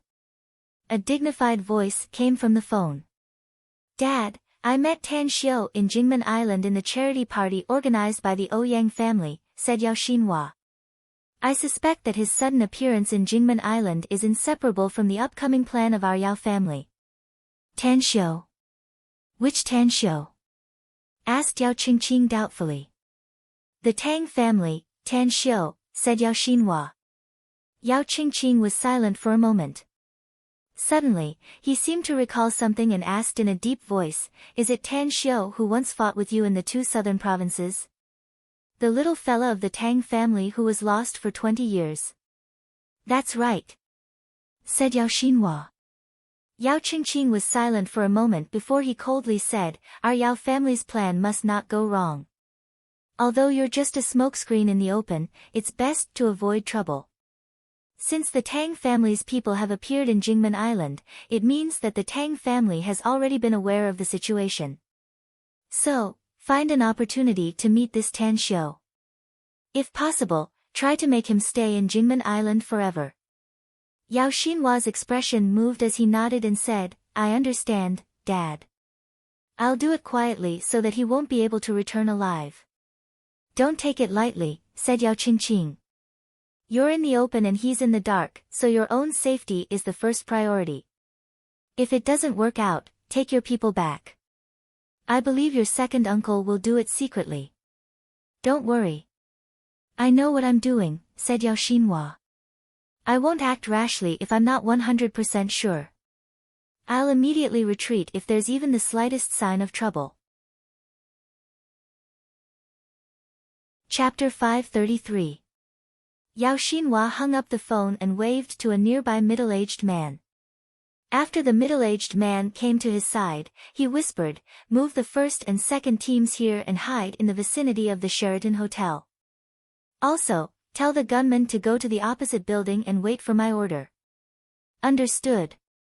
The middle-aged man replied and left with a cautious expression. A cold light flashed in Yao Xinhua's eyes as he took out a cigarette from his pocket. But after recalling the current situation, he stuffed the cigarette back into his pocket. However, his eyes passed through the gaps in the crowd and looked at Tan Xiu, who was sitting in a remote corner. At this moment, Tan Xiu crossed his legs and quietly sat on the sofa in the corner of the banquet hall. His eyes wandered back and forth between the smiling guests. He was very disgusted with this kind of banquet. After all, it was too impure and boring to hold it under the banner of charity with ulterior motives. However, he also understood these people. After all, they were all mortals, and it was common knowledge among cultivators that mortals did their own things. If they wanted to make a living in society, they had to deal with thousands of connections. They had to seize every opportunity to make friends with people who could bring them benefits. Only then would they be able to open up a better career and have more wealth in the future. "What? You don't like it?" A smile outlined on the corner of Tan Xiu's mouth as he looked at Gu Xiaoxue, who was sitting in front of him. I really don't like it. Gu Xiaoxue gently nodded and frowned. You're the one who wanted to come with me. Don't force yourself if you really don't like it. Tan Xiu smiled. Let's go back. Also, tell someone to prepare the boat. We'll set sail after the charity party is over. Gu Xiaoxue hesitated for a moment before she silently got up and said, then I'll wait for you on the boat. Yang Lu, who was sitting next to Tan Xiu, looked at Gu Xiaoxue's back as she left. His tense expression finally relaxed a lot. The scene of him being hung in the corridor had filled him with fear toward Gu Xiaoxue, so he felt uncomfortable even if Gu Xiaoxue was next to him. Huff, Yang Lu secretly breathed a sigh of relief and forced a smile. Brother Tan Xiu, I'm really curious. How come you have such a grand disciple? Tan Xiu smiled faintly and said, isn't it good? Xiaoxue is a well-behaved child. Not bad. Obedient? Yang Lu almost spat out a mouthful of blood, secretly cursing in his heart, she is good to you, respectful, like she is treating her own ancestor, but to me, I know what you're thinking. As long as you don't take the initiative to provoke her, she won't mess with you, said Tan Xiu with a smile. I know you like women, but don't provoke women you don't know, or you'll get into big trouble in the future. Yang Lu deeply agreed and said, you're right, every word is true. In the future, I must be vigilant when dealing with women. Haven't you heard of the saying, a woman's heart is the most poisonous of all? Tan Xiu couldn't help laughing and said, don't be so extreme. Forget it, let's not talk about these boring things. I'll give you one night to do what you need to do. I hope that Ouyang Lei will be restless before we return from Clam Island. Yang Lu crooked his finger and smilingly said, Brother Tan Xiu, as the saying goes, even blood brothers should settle accounts clearly. How are you going to thank me if I help you tonight? I originally intended to give you a small opportunity, said Tan Xiu with a smile. If I'm satisfied with what you do, I'll give you a big one. 10 times. As long as you do well, your strength will increase by at least 10 times in the future. Deal. Yang Lu excitedly got up and spoke again, a gentleman keeps his word. Then I'm going to investigate Ouyang Lei's background now. Just wait for my good news. Go. Tan Xiu said with a smile. Stay in the everlasting feast hall before I come back from the sea. Also, help me investigate the Yao family here while you're at it. All right. Yang Lu replied and quickly left the banquet hall. The charity gala began at 6 o'clock. As the host, Ouyang Lei gave a speech with great emotion. Then, he invited his father, Ouyang Wenjin, to the stage and gave a speech. It was Tan Xiu's first time seeing Ouyang Wenjin. He was a very dignified and imposing man with every gesture exuding the demeanor of a big shot. Tan Xiu recalled Ouyang Lulu's request to let him follow her to the Ouyang family as a guest. Although he had promised it, he had never fulfilled it. In fact, it was not that he wanted to break his promise, but he didn't want to complicate his relationship with Ouyang Lulu. The charity gala progressed quickly, and the items auctioned in the following charity auction were not expensive. None of them caught Tan Xiu's eyes. Therefore, he didn't spend money to buy anything and just regarded himself as a bystander. He quietly stayed in the most inconspicuous corner and observed Yao Xinhua's actions from time to time. After the charity auction ended, some people bought things they liked, while some spent money to show goodwill to the Ouyang family. In short, the charity auction was a success. You're Tan Xiu, right? At the beginning of the banquet, Yao Xinhua finally appeared in front of Tan Xiu with a glass of red wine in his hand. Tan Xiu was still sitting on the sofa with his legs crossed. He looked up and casually glanced at Yao Xinhua. A faint smile appeared on the corner of his mouth as he said, "It turns out to be a loser. I really didn't expect that you would dare to appear in front of me. Aren't you afraid that I'll personally cut off your head and make it into a chamber pot for me?" Yao Xinhua sneered. He turned around and sat on the sofa opposite Tan Xiu. He gently sipped the red wine and then lightly said, "There's an old saying that victory and defeat are common in a war. Who can laugh at the end is really an unpredictable chess game. I'm looking forward to what kind of performance you'll have in the future. I'll have a lot of good performances, but I'm afraid only a few of them will qualify you to participate in." Tan Xiu said with a smile. "You may not like to hear it, but perhaps only your family's patriarch can make me look at the entire Yao family. As for the others..." Hee hee. Yao Xinhua gave a thumbs up. He didn't get angry out of shame because of the contempt in Tan Xiu's words. On the contrary, a bright smile appeared on his handsome face. "I know. I've been looking forward to the Tang family ever since I came back from abroad. I'm looking forward to them giving me some pressure and motivation. But your Tang family's people are too weak, so weak that I don't even have the mood to play. Fortunately, you appeared. I'm glad that the Tang family was able to find you. Otherwise, even if the Tang family were to be destroyed in the future, I would still feel bored." Tan Xiu couldn't help laughing and said, "That's great. You're full of arrogance, and your blood is full of self-confidence. It's a pity that I've made such an outstanding opponent fear me so early on. If I had known it earlier, I wouldn't have used such a rough method to deal with you in Fukang. Maybe I could have played better and obtained more gains if I was gentle." Tan Xiu, a man who can't let go of the past is not a real man. Yao Xinhua sneered. "How about we make a bet if you want?" "Say it." Tan Xiu shrugged his shoulders. "How do you want to play?" Yao Xinhua said, "Let's bet. Who will leave the hotel standing tonight? Who will leave the hotel lying down? Do you dare to bet with me?" "What's the bet?" Tan Xiu said with a smile. "I'll give you the choice." Yao Xinhua spread his hands. "All right." Tan Xiu said with a light smile. "I'll be a bit vulgar today. The bet is money. I've been very poor recently, so poor that I can't even eat in the school cafeteria. How about 1 billion renminbi? That's a small bet." Yao Xinhua sneered. "If you say 1 billion, then 1 billion. I don't like to always make myself look rich and overbearing." The two men talked, their words full of the smell of gunpowder.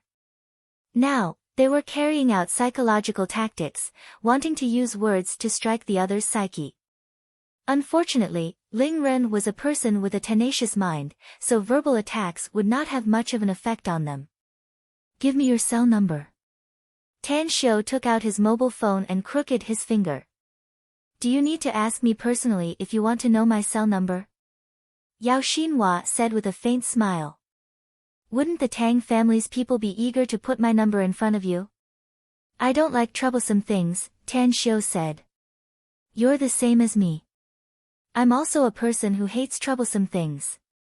Yao Xinhua nodded.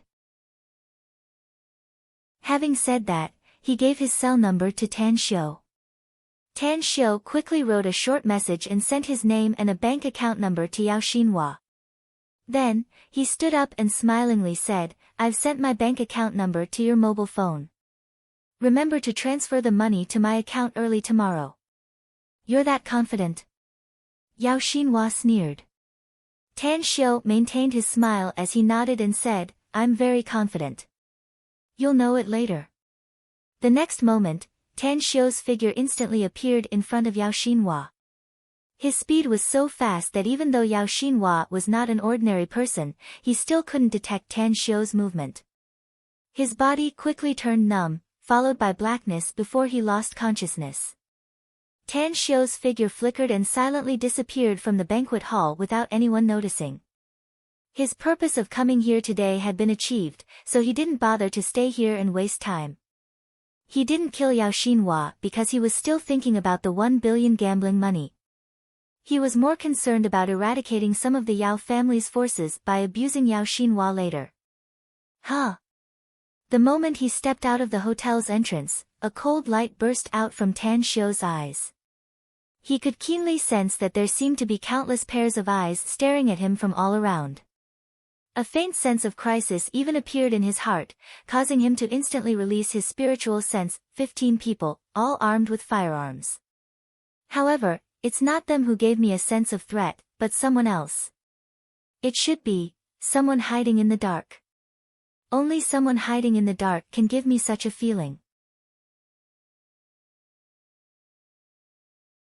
Chapter 534.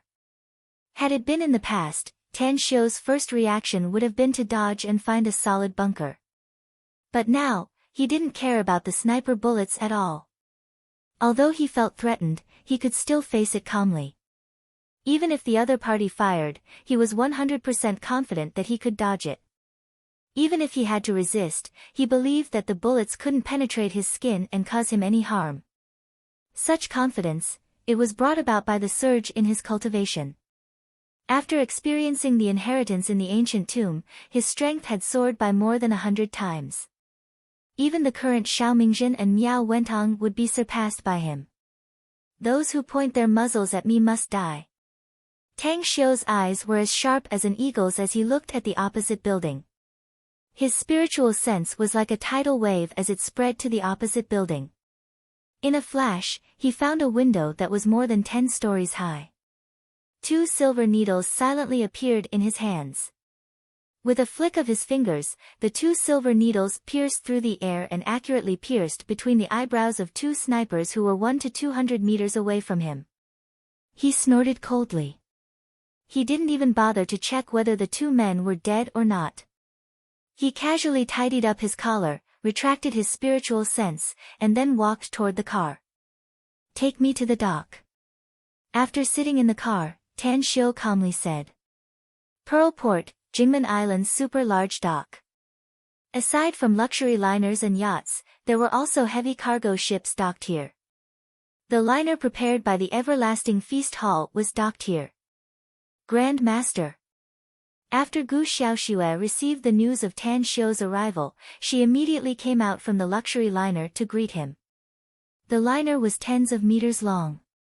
Although it was not a super-large liner, it could accommodate 100 or 200 people at the same time. At the moment, there were no attendants on board, nor was there anyone else other than the Everlasting Feast Hall.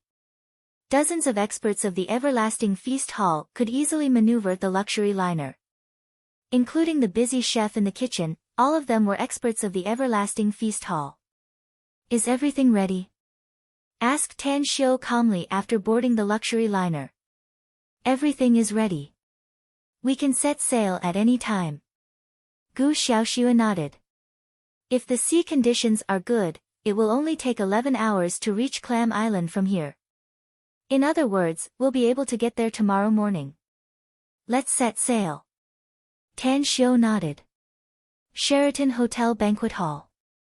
As the charity gala ended, the guests left one after another. Several experts of the Yao family with decent strength were pacing back and forth in the corner of the resting area with puzzled looks in their eyes. Their eyes lingered on the seemingly sleeping Yao Xinhua, but no one dared to step forward to wake him up. What happened?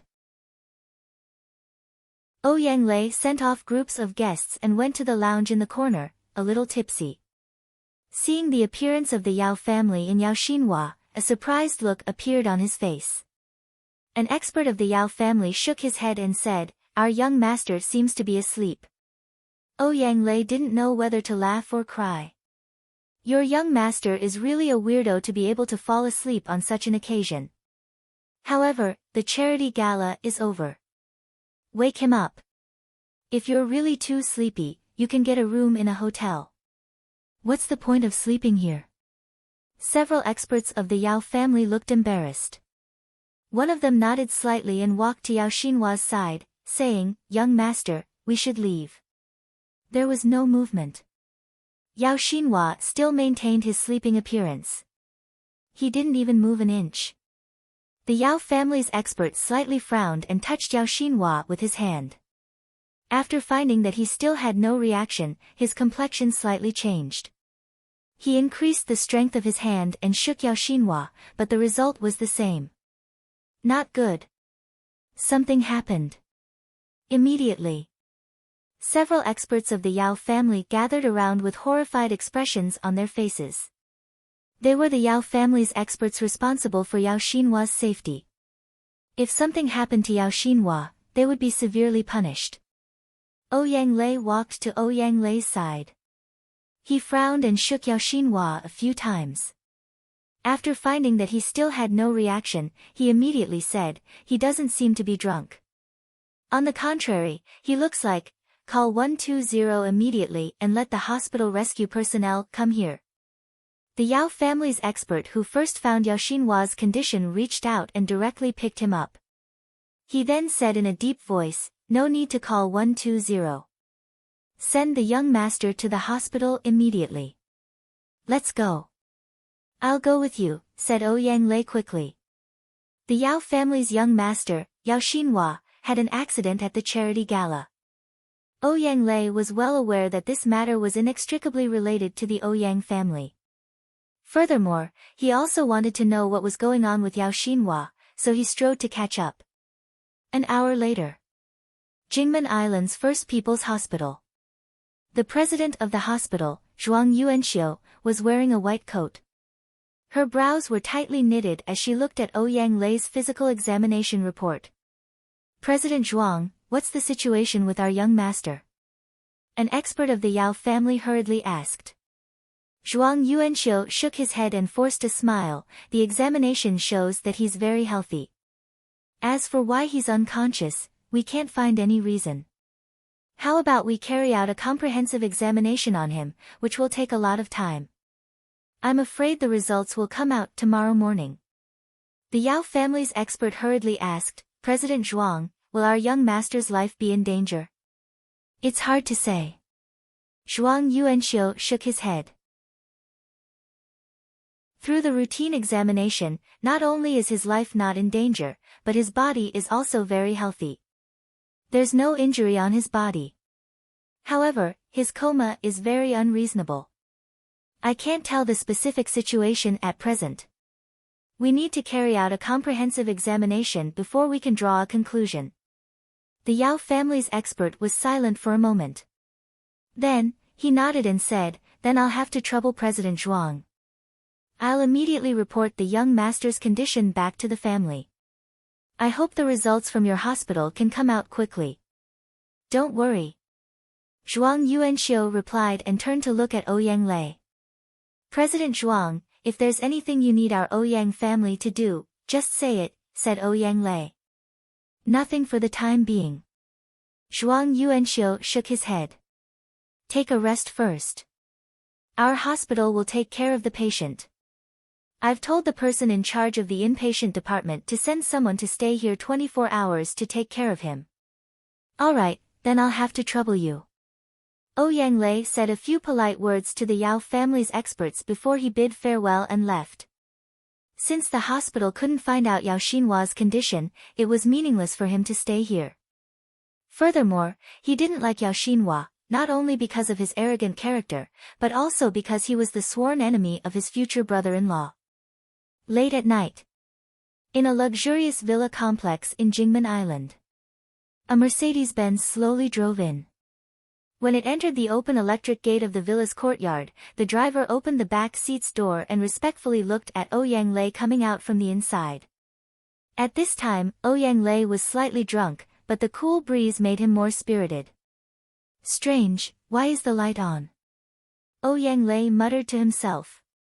He then ordered the driver to leave and strode into the villa's hall. Although he was the eldest young master of the Ouyang clan, and the future successor, he was very low-key. Even his secret residence was not known by many. "Auntie Chang."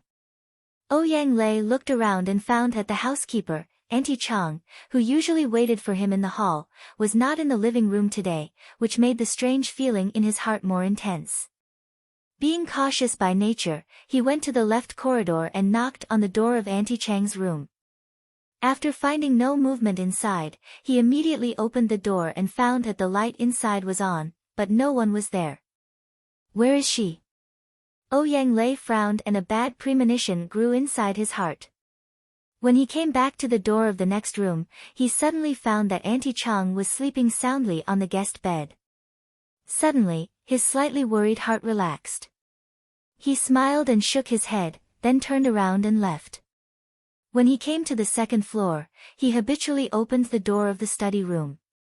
When he saw the environment inside, his pupils rapidly shrank and his eyes burst with a horrified look. It was a messy scene with things lying all over the place. Many of the things he particularly treasured, such as the expensive 4 treasures of the study, were carelessly thrown on the ground, and ink was spilled on the floor. The door of the bookcase in the study room was open, and the books on it were very messy. Many of them were also thrown on the ground. "I've been robbed." Ouyang Lei rushed to the cloakroom. When he saw that the cloakroom was also turned upside down, he instantly sprinted to the innermost wardrobe. Damn! The clothes in the wardrobe were carelessly thrown all over the floor. On the innermost side of the wardrobe, the hidden safe had been pried open, and all the extremely valuable things inside had disappeared. Although he was distressed to lose those gold bricks, jewelry, and antiques, it was still within his acceptable range. But, this safe contained the extremely important account book of the Ouyang family. The content of the account book even recorded some of the Ouyang family's shady business. Something big has happened. Ouyang Lei's lips trembled, and the drunkenness completely disappeared. After a few heavy breaths, he quickly took out his mobile phone and dialed a mobile phone number. "Dad, something happened. The place where I live was robbed. Not only all the valuable things were stolen, but even the account book that recorded the basic records of our family's very important business was also stolen by the thief. Once the accounts recorded in the account book are exposed, our Ouyang family will be in big trouble, big trouble. Bastard!" Ouyang Wenjin's angry curse came from the phone. Half an hour later, Ouyang Wenjin arrived with dozens of Ouyang family's experts. When he saw his son, Ouyang Lei, whose face was pale and eyes were flickering with fear, he shouted, "Tell me everything and don't leave out even half a word. Also, tell me, why did you put so many important accounts of the family in such a poor security place?" Chapter 535. With a bitter expression, Ouyang Lei reported what he found after coming back tonight. Then, he explained, "Those account books have actually been here for several years. I thought this was the safest and most hidden place. Who would have thought? Who would have thought?" Ouyang Wenjin angrily shouted. "Who would have thought that you would be targeted by a thief? I thought you were very cautious and prudent, but I didn't expect that you would actually piss me off. If those account books are not found or exposed, our Ouyang family will suffer huge losses.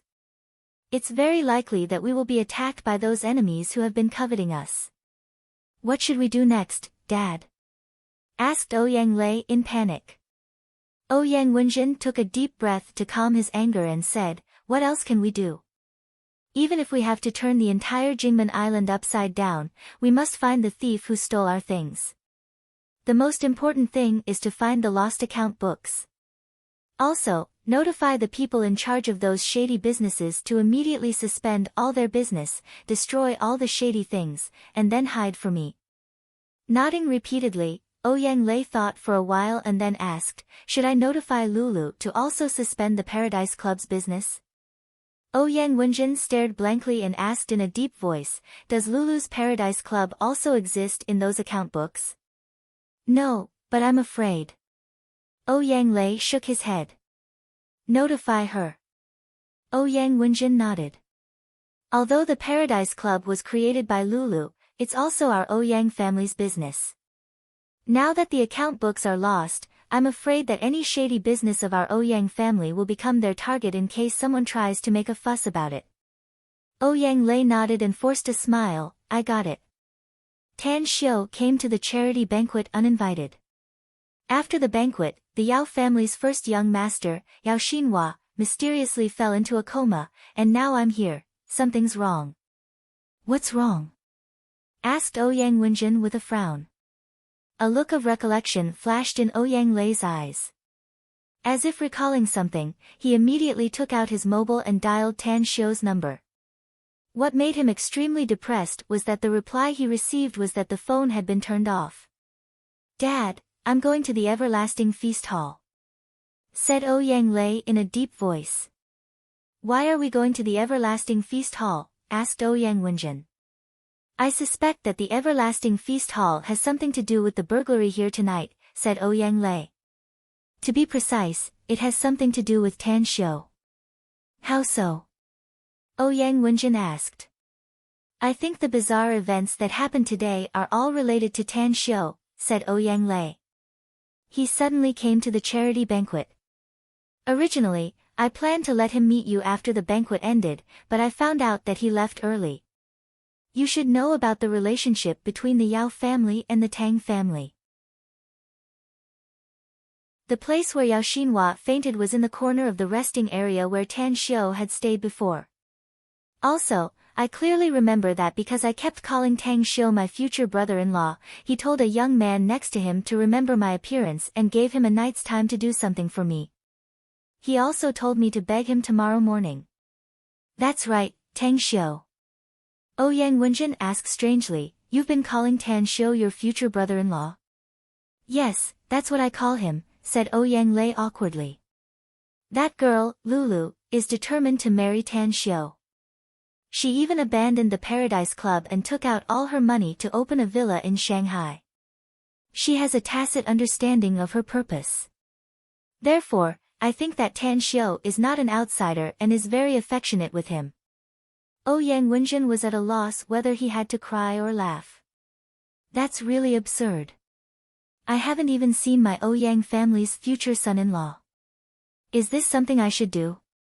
It's your younger sister's freedom to like him, but you can't force him to marry only Lulu. If what you said is true, maybe Tan Xiu is playing a joke on us. How about this, I'll personally go to the everlasting feast hall with you. After we see Tan Xiu, we'll know whether he's the one who did it or not." "Dad, isn't it a bit unreasonable for a future father-in-law to see his future son-in-law?" Ouyang Lei quickly said. "I'll go there myself and directly drag him here.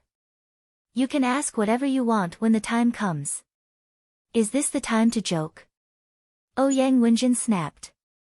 "Don't tell me you don't know how important those account books are to our Ouyang family. Cut the crap and come with me." At 1 a.m. more than a dozen cars were stopped outside the everlasting feast hall's outermost gate. Four stalwart men coldly looked at Ouyang Lei, who came out of the car and said in a deep voice, "Mr. Ouyang, our everlasting feast hall doesn't receive guests at this time. Please come again tomorrow morning if you want to spend some money." "I'm not here to spend money, but to see Tan Xiu," said Ouyang Lei. The stalwart man frowned and asked, "Have you made an appointment with our boss before?" "No." Ouyang Lei shook his head and said, "But I have a very important matter that I must see him immediately." The stalwart man shook his head and said, "I'm sorry. I can't let you in if you haven't made an appointment with our boss in advance. Please come again tomorrow morning if you have something to do." "If Tan Xiu hadn't turned off his cell phone, do you think I would have come here personally?" Ouyang Lei angrily said. "Cut the crap and contact him immediately. Tell him that I have an important matter to discuss with him and that he must see me." The stalwart man shook his head and said, "I also want to inform boss, but he hasn't come back yet, so I can't help you." "You said that Tan Xiu hasn't come back yet?" asked Ouyang Lei. "Yes." The stalwart man nodded. "Since Tan Xiu hasn't come back, then Gu Xiaoxue should be back, right?" asked Ouyang Lei. "Our little boss hasn't come back yet either," said the stalwart man. "I know you're lying to me, aren't you?" Ouyang Lei angrily shouted. "Let me tell you something.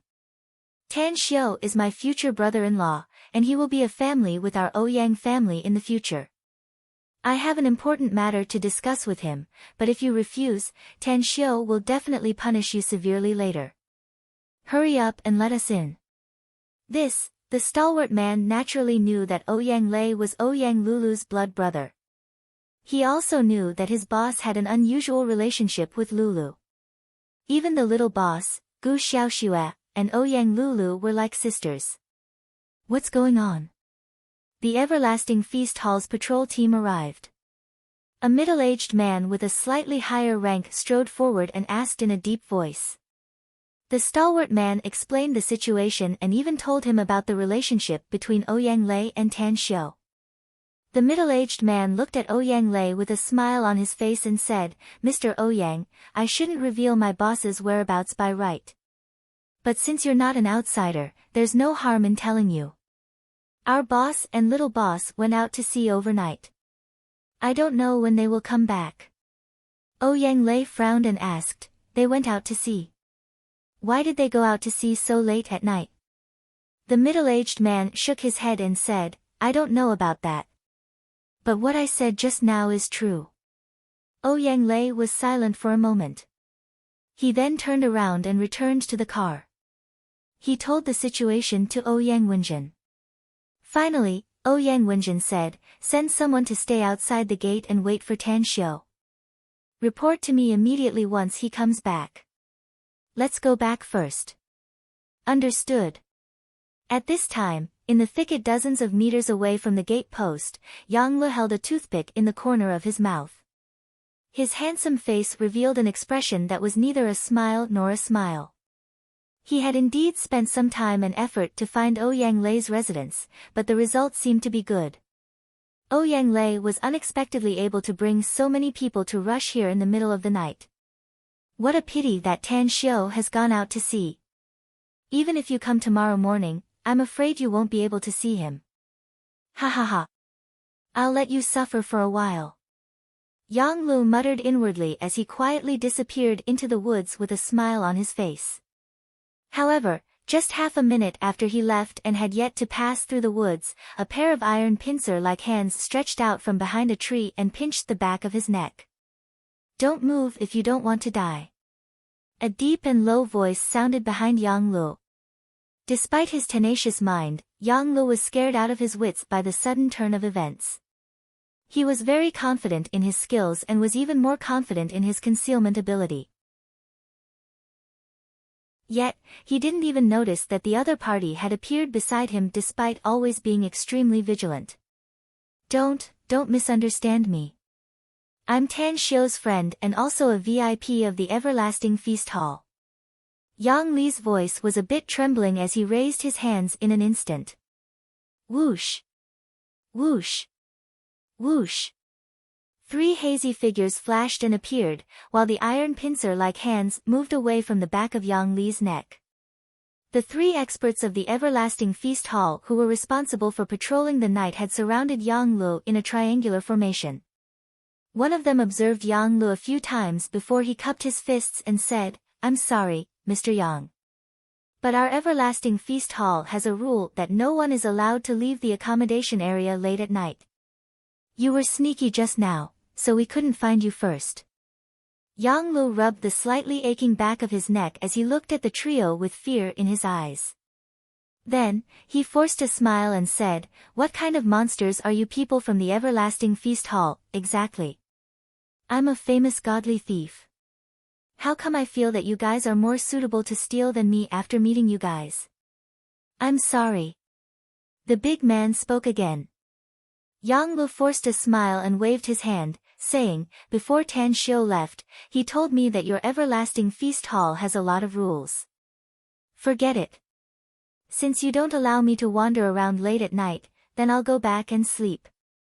Remember, don't tell anyone about me if they ask about me." Understood. The big man nodded.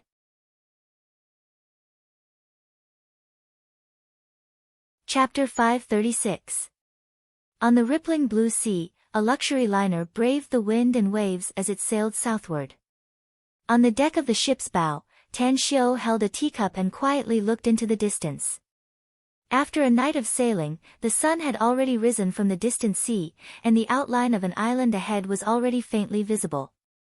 "That's Clam Island, Grand Master."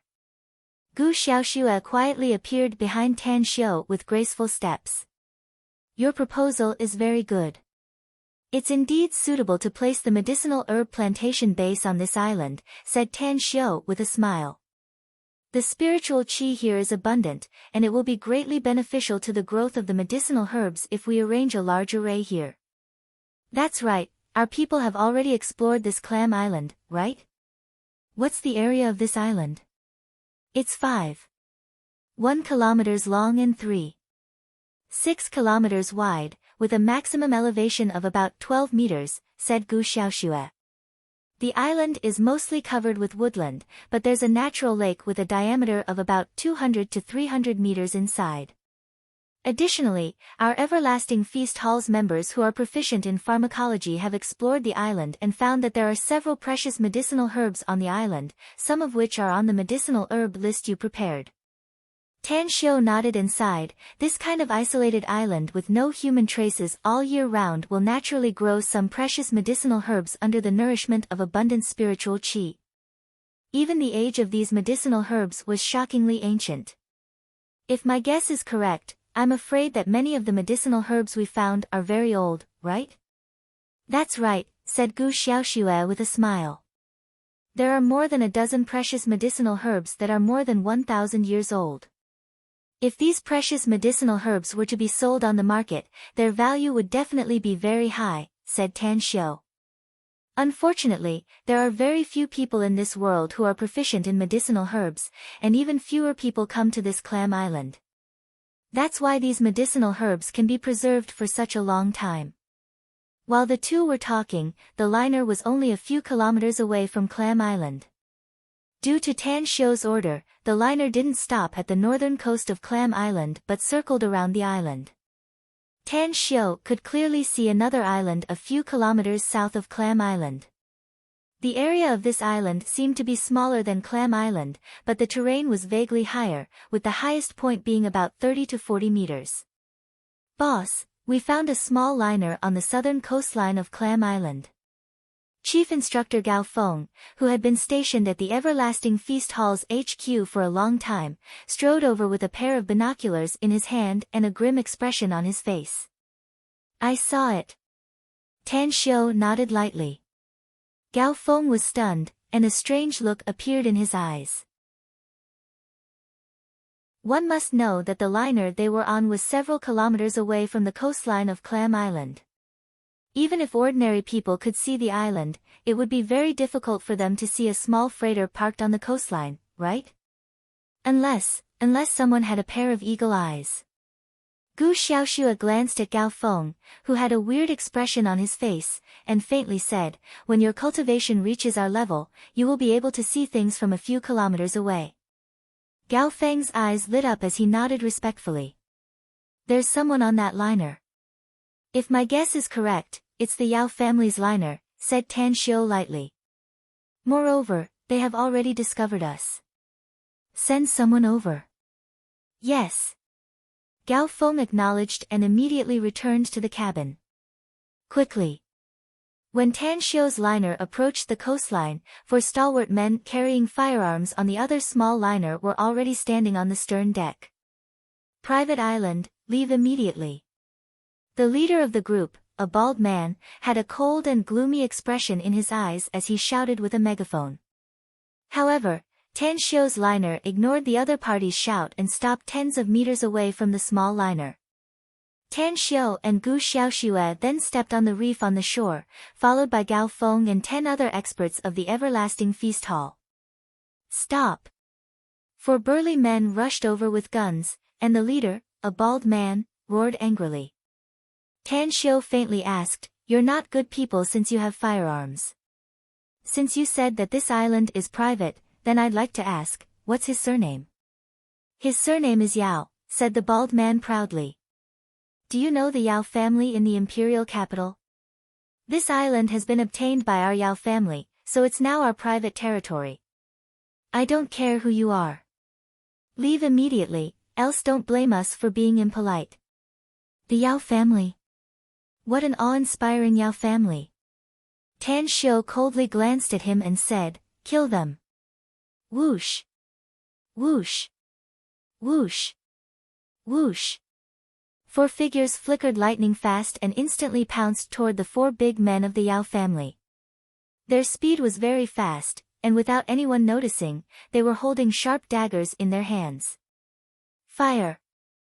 The bald man's expression greatly changed as he aimed his gun at the incoming figures and pulled the trigger without hesitation. However, a series of bullets were fired, yet none of them could hit the 4 experts of the everlasting feast hall. Their speed was extremely fast, and the distance of more than 20 meters was covered in the blink of an eye. The sharp daggers slashed across the 4 big men of the Yao family with fear written all over their faces as they accurately pierced their vital points. Bam! 4 corpses were thrown on the beach. A cold glint flashed in Tan Xiu's eyes. A glaring ray of light flashed from the small liner not far away as a silver needle instantly appeared in his hand. He flicked his hand and threw it, piercing the glass and piercing the glabella of a man holding a sniper rifle. Go! Kill everyone on that liner. Tang Xiu's eyes narrowed as a cold expression flashed in his eyes. Immediately, the 4 experts didn't hesitate to pounce toward the small liner. They were all ruthless characters whose hands were stained with blood. They executed Tan Xiu's order without hesitation. Wait! Tang Xiu's complexion suddenly changed as he watched the 4 people rushing toward the small liner. Disbelief filled his eyes and he instantly retracted his spiritual sense that he had released. Gu Xiaoxue turned her head and asked in surprise, "What's wrong, Grand Master?" Tan Xiu didn't answer her but strode toward the small liner. When he came to the front of the liner, he lifted his feet and stepped on the void to step on the liner's deck. God! This is... Aside from Gu Xiaoxue, Gao Feng and the other 10 experts of the everlasting feast hall were dumbfounded as they watched Tan Xiu step on the void and step on the liner's deck. Their heartbeat accelerated. Although they were perfectly aware that one could fly in the air after their cultivation had broken through to a very high level, they were still shocked to the point that it was hard for them to be able to see such a miraculous scene with their own eyes. All of you, come out. Standing on the bow deck, Tang Xiu shouted sternly. At this moment, more than a dozen people who operated the liner and were responsible for serving as attendants came out of the cabin. Most of them were men, but there were also 4 women. One of them was a familiar face that Tan Xiu never dreamed that he would see here under such circumstances. Tan Xiu. Qing Yannan also didn't expect that she would meet Tan Xiu here. Her eyes were a bit flustered and her heartbeat accelerated. Tan Xiu frowned deeply. He pointed at Qing Yannan and shouted in a deep voice, "Kill them all except her." Affirmative. The 4 stalwart men attacked very quickly.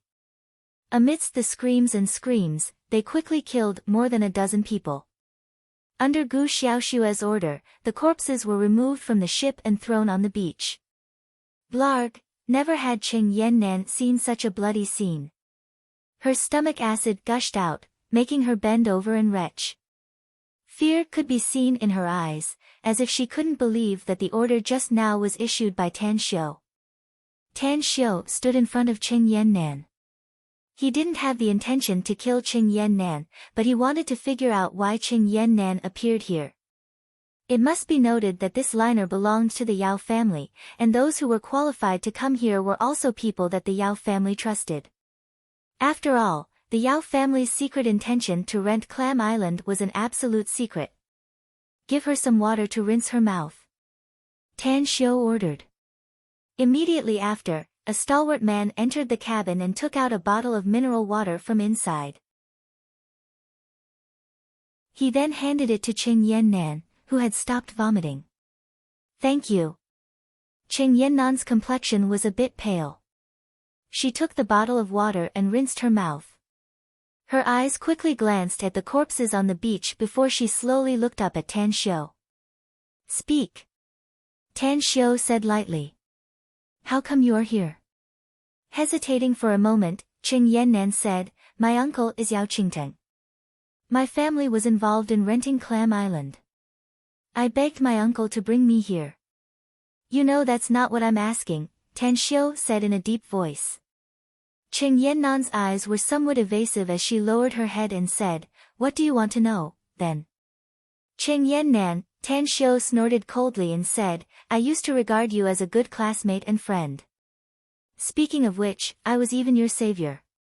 I didn't expect that there would be a day when we would have to hide our conversation. I won't ask if you don't want to say it. Cheng Yannan suddenly looked up and looked at Gu Xiaoxue and the surrounding men, saying, Can we talk in private? Tan Xiu nodded. He then looked at Gao Feng and said, Dispose of all those corpses and don't leave any traces. Sail to the sea and sink this liner. Understood. Gao Feng replied. Tan Xiu's figure flashed and appeared beside Cheng Yannan. He grabbed her shoulder and flew straight to the beach. His speed was extremely fast. In just a few seconds, he and Cheng Yannan had already appeared 100 meters away.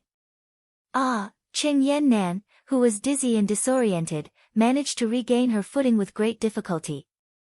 She turned her head and looked at the small liner 100 meters away, her eyes filled with disbelief. Tan Xiu, you're not dreaming, said Tan Xiu lightly. Cheng Yannan gulped down her saliva and looked at Tan Xiu in disbelief, asking with a trembling voice, Who are you? How can you fly?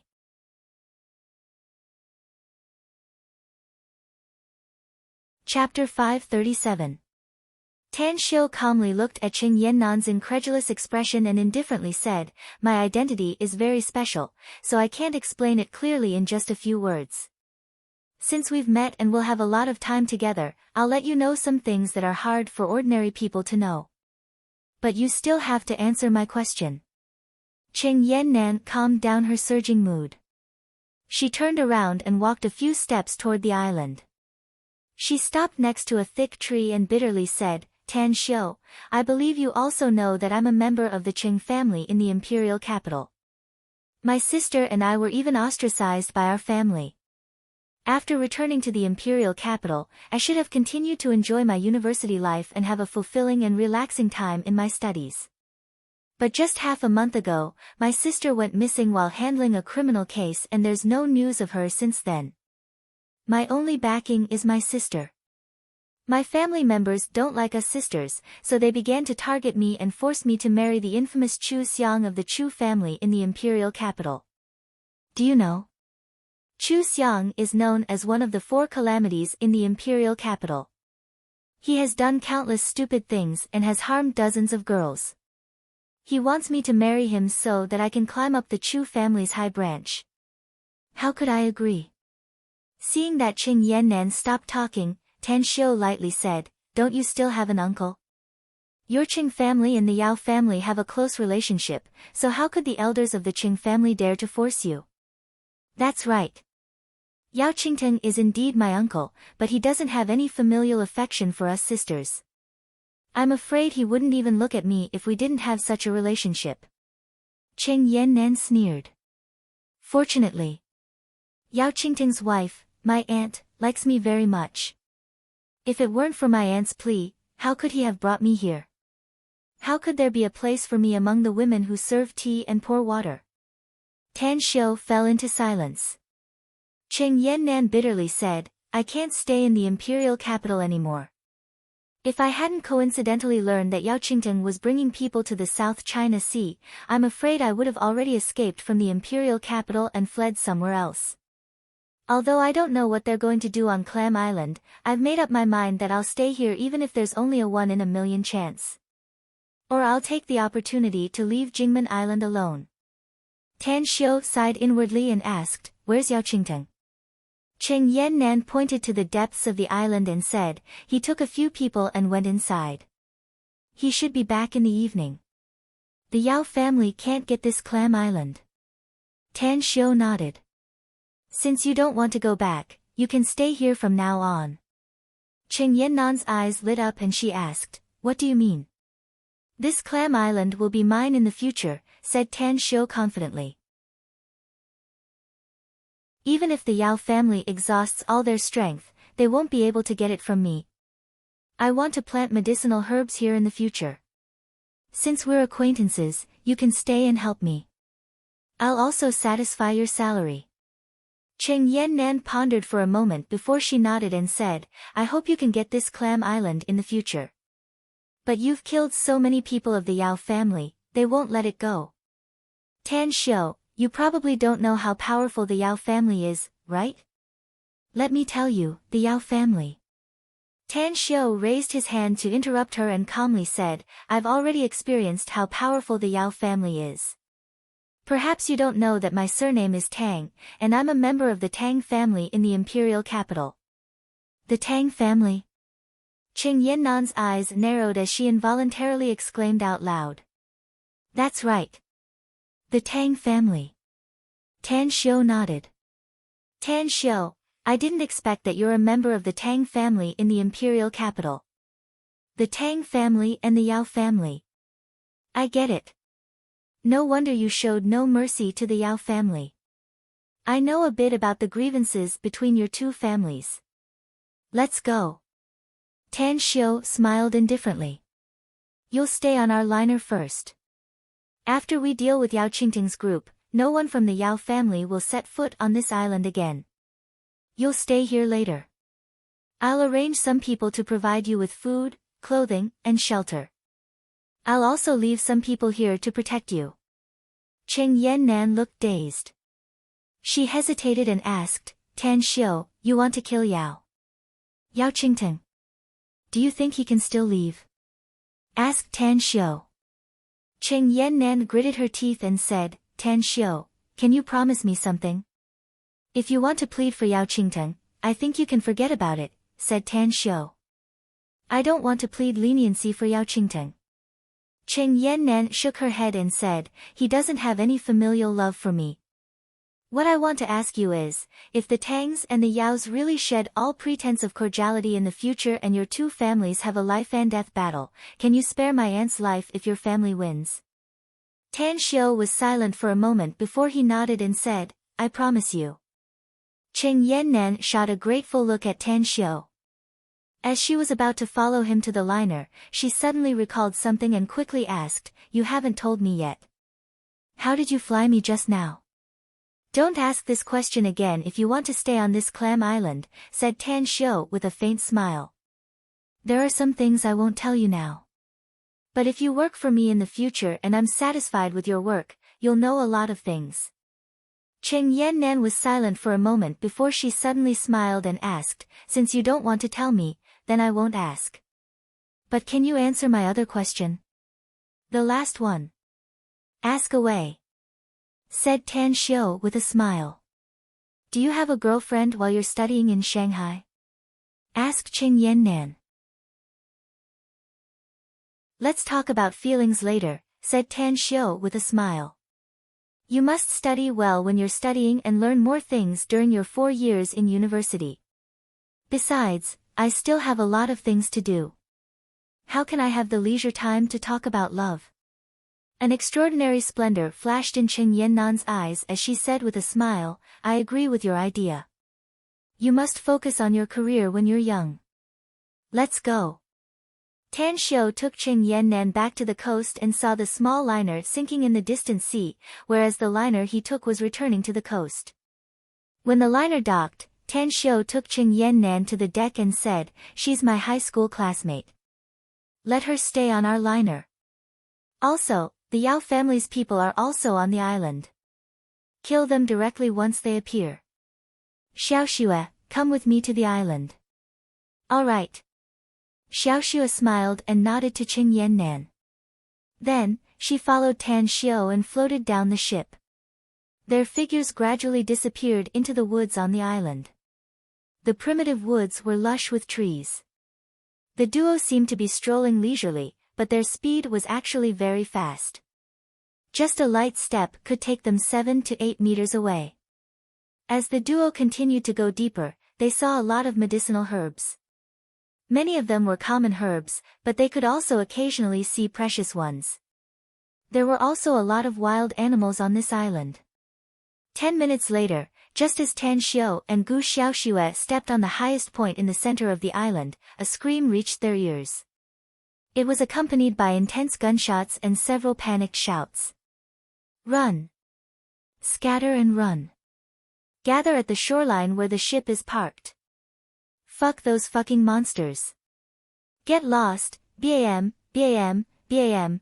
Tan Xiao and Gu Xiaoxue glanced at each other and tacitly rushed toward the source of the sound.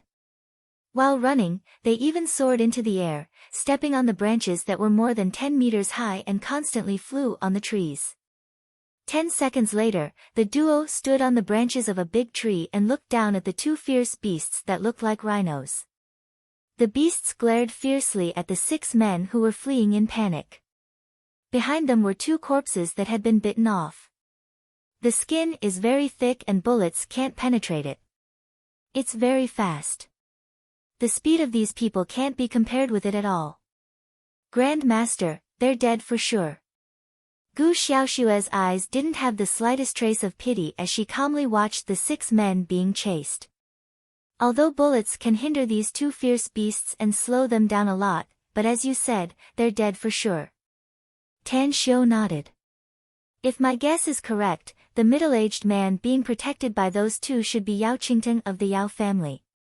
Xiaoxue, I suddenly understand one thing. What is it? Asked Gu Xiaoxue curiously. The Yao family letting Yao Xinhua come to Jingmen Island should be a smokescreen. The one who really contacted the government and prepared to sign the lease contract should be Yao Qingtang, said Tan Xiao with a faint smile. If my guess is correct, the ship we just sank has the contract that the Yao family is preparing to sign. Grand Master really has great wisdom. Gu Xiaoxue smiled. I think so too. After all, Yao Xinhua is too young, and he doesn't understand a lot of principles in the officialdom. Yao Qingtang is also a very important figure in the Yao family. I'm afraid that he came here personally to inspect Clam Island. Once the final decision is made, he'll negotiate the lease with the government. Bring some people here. After these Yao family people are dead, dispose of their corpses, said Tan Xiao.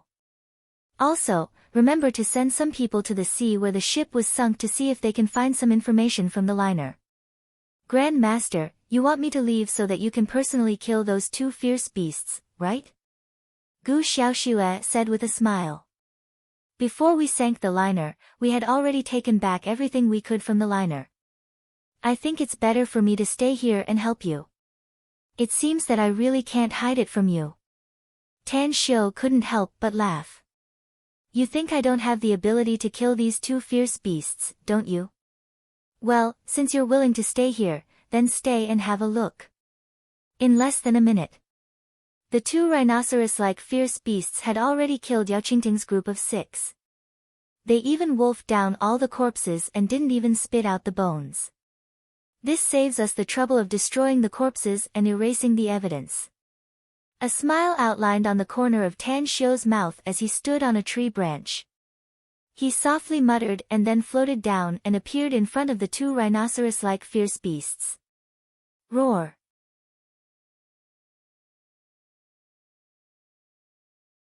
Chapter 538. The sea breeze blew, causing her white dress to flutter.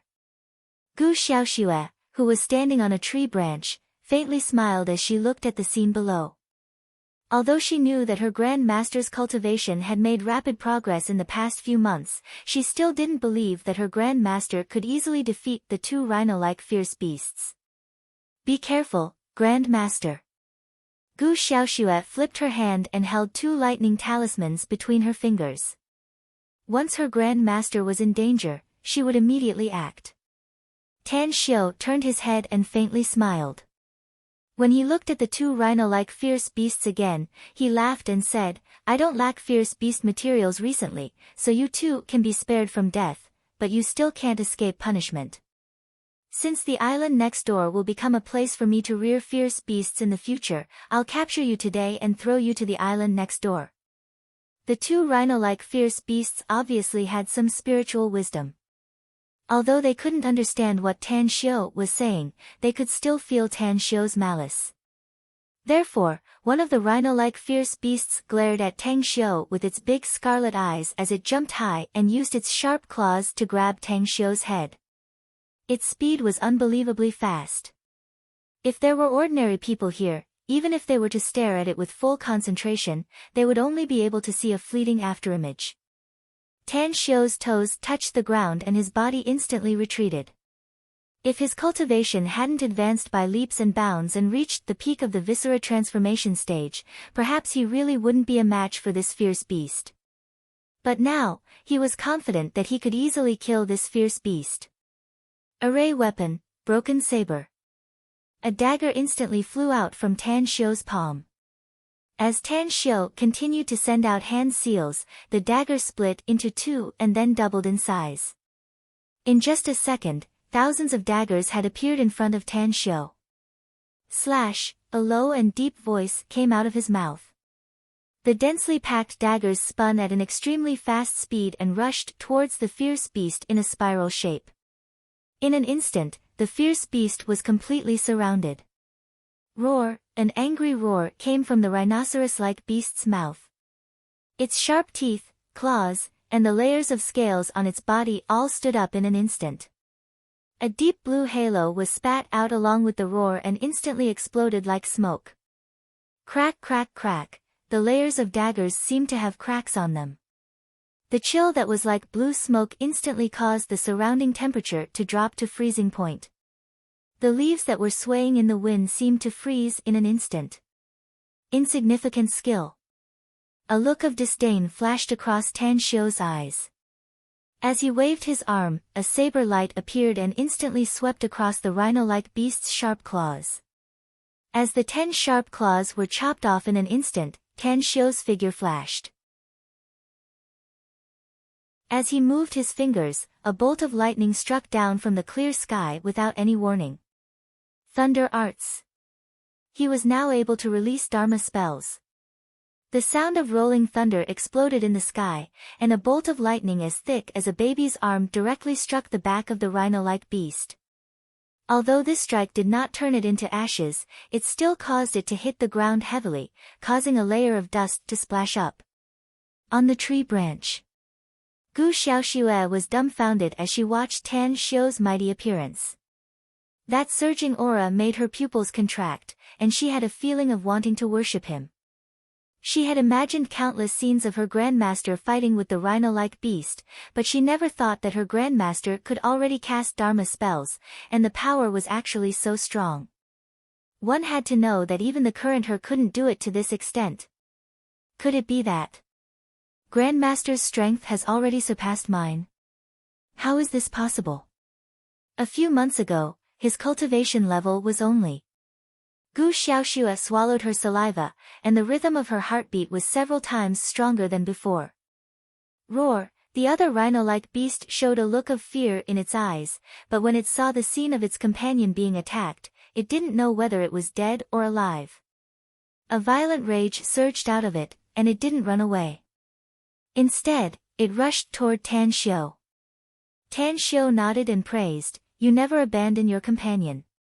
You're a good psychic beast. In that case, I'll fulfill your wish." Tan Xiu's figure floated up, his feet stood in the air, and he pinched a spell. Suddenly, several waist-thick trees around him were uprooted.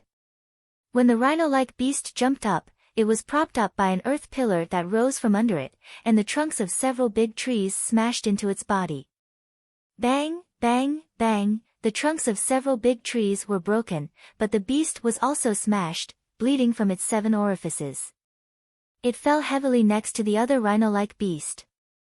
At this moment, Tan Xiu's body swooped down like a cannonball and landed on the back of the fierce beast that was bleeding from its 7 orifices.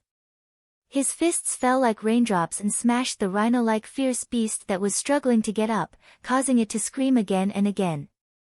Roar, the other rhino-like beast wanted to get up, but Tan Xiu flashed and kicked its abdomen, directly kicking it tens of meters away. After smashing 7 or 8 big trees in a row, it fell heavily to the ground and directly fainted. Half a minute of violent beating. Tan Xiu finally stopped. He grabbed the dying fierce beast, grabbed it, and fiercely smashed it on the other fainted fierce beast. Even the fainted rhino-like fierce beast was abruptly awakened under the huge force. Whoosh! Tan Xiu's ghostly figure instantly caught up. When his feet landed in front of the two fierce beasts, a faint smile hung on the corner of his mouth as he shouted in a deep voice, "Do you still want to fight?" The two rhino-like fierce beasts were terrified by Tan Xiu at this time. An intense fear bred in their hearts. They struggled to get up and escape, only to find that their scarred bodies were not enough to support them to get up. Tan Xiu turned to look at the dumbfounded Gu Xiaoxue on the tree branch and smilingly said, "How about it? It's quite easy to deal with these two fierce beasts, isn't it? In fact, if I wanted to kill them, it would be much easier. I would only need a few seconds to kill them." Gu Xiaoxue took a deep breath and suppressed the shock inside her heart. Her white dress fluttered as though she was a fairy. After she landed at Tang Xiu's side, she cupped her fists and respectfully said, "Grand Master, your cultivation is very powerful, so it's indeed easy for you to deal with these two fierce beasts. I really didn't expect that Grand Master's cultivation has been promoted to this level. Even I won't be your match even if I go all out, Grand Master." Tan Xiu chuckled and said, "Even though I have the fortune to cultivate again, it's more of a luck factor. Xiaoxue, this clam island is a good place to plant medicinal herbs. However, a lot of the forest on this island must be cut down. We can leave some trees in the surroundings, but the planting of the medicinal garden inside must be done well. We need to plant a lot of medicinal herbs. Although this island is very large, we still need to use as much land as possible if we want to cultivate herbs on a large scale." "I understand, Grand Master," said Gu Xiaoxue respectfully. "I'll look for the top planners in the country after we go back and personally bring them here. I'll ask them to design the planning map for us after the inspection." "No need to be so troublesome." Tan Xiu waved his hand. "I'll be responsible for the planning map. You only need to send someone to measure the total area of the medicinal garden." "Alright, let's go up and have a look. If there are no other problems, let's go to the neighboring island." "Alright." Gu Xiaoxue replied and grabbed the legs of the two fierce beasts. In the next moment, she soared into the air and flew with Tan Xiu for more than 10 minutes. After observing the entire clam island, the duo then flew back to the southern coastline where the liner was anchored. On the deck of the liner's bow, Qing Yannan was sitting on a deck chair, bathing in the sunlight and quietly reading a book. When she noticed two shadows falling from the sky and landing in front of her, she suddenly looked up. "You guys," Qing Yannan's pupils shrunk and she jumped up from the deck chair in fright. She was 100% sure that Tan Xiu and Gu Xiaoxue had just fallen from the sky. What did this mean? It meant that the two of them had flown down. Furthermore, the most inconceivable thing to her was that Gu Xiaoxue's small body was actually holding two wild beasts that were twice her size. Gu Xiaoxue reached out and threw the two dying fierce beasts on the deck. She then looked at the several stalwart men and said, "Watch them. If they dare to struggle and get up, kill them directly." "Understood." A few stalwart men said respectfully. Gu Xiaoxue let out a faint smile and looked at Qing Yannan. "Miss Cheng, since Grand Master has kept your life and also remembered the friendship between us as classmates, then we're not outsiders. I'm Gu Xiaoxue. You can call me Big Sister Gu or Xiaoxue. We're going to the neighboring island later. Do you want to stay on the ship? Do you want to go with us? Or stay on Clam Island? You can rest assured that I'll send some people to protect you if you want to stay on Clam Island." "I'll go with you," said Qing Yannan without hesitation. Gu Xiaoxue nodded with a smile and said, "Pass down the order to sail to the neighboring island. In addition, leave 4 people to guard Clam Island from now on. If any outsiders dare to land on the island, kill them directly. However, if the other party has a large number of people and you think you're not their match, then promptly hide and don't confront them." The 4 stalwart men cupped their fists and said, "This subordinate understands." The liner set sail and it didn't take long for it to sail to the neighboring island. Tan Xiu and Gu Xiaoxue still didn't bring anyone else as they flew toward the island. After entering the mountain forest, the duo observed for a while. What made them feel a bit inconceivable was that they actually found a lot of fierce beasts on this island. After a careful count, they found about 70 to 80 fierce beasts. Grand Master, I think there's something wrong with this island. Gu Xiaoxue slightly furrowed her brows and spoke after flying up to the air with Tan Xiu. I also noticed it. Tan Xiu nodded. We found those 2 fierce beasts on Clam Island. This island is very close to Clam Island, yet there are so many fierce beasts on this island. I'm afraid there's something special about it. His words abruptly came to a halt. The moment they flew to the edge of the island, he found the scene in the sea below unbelievable.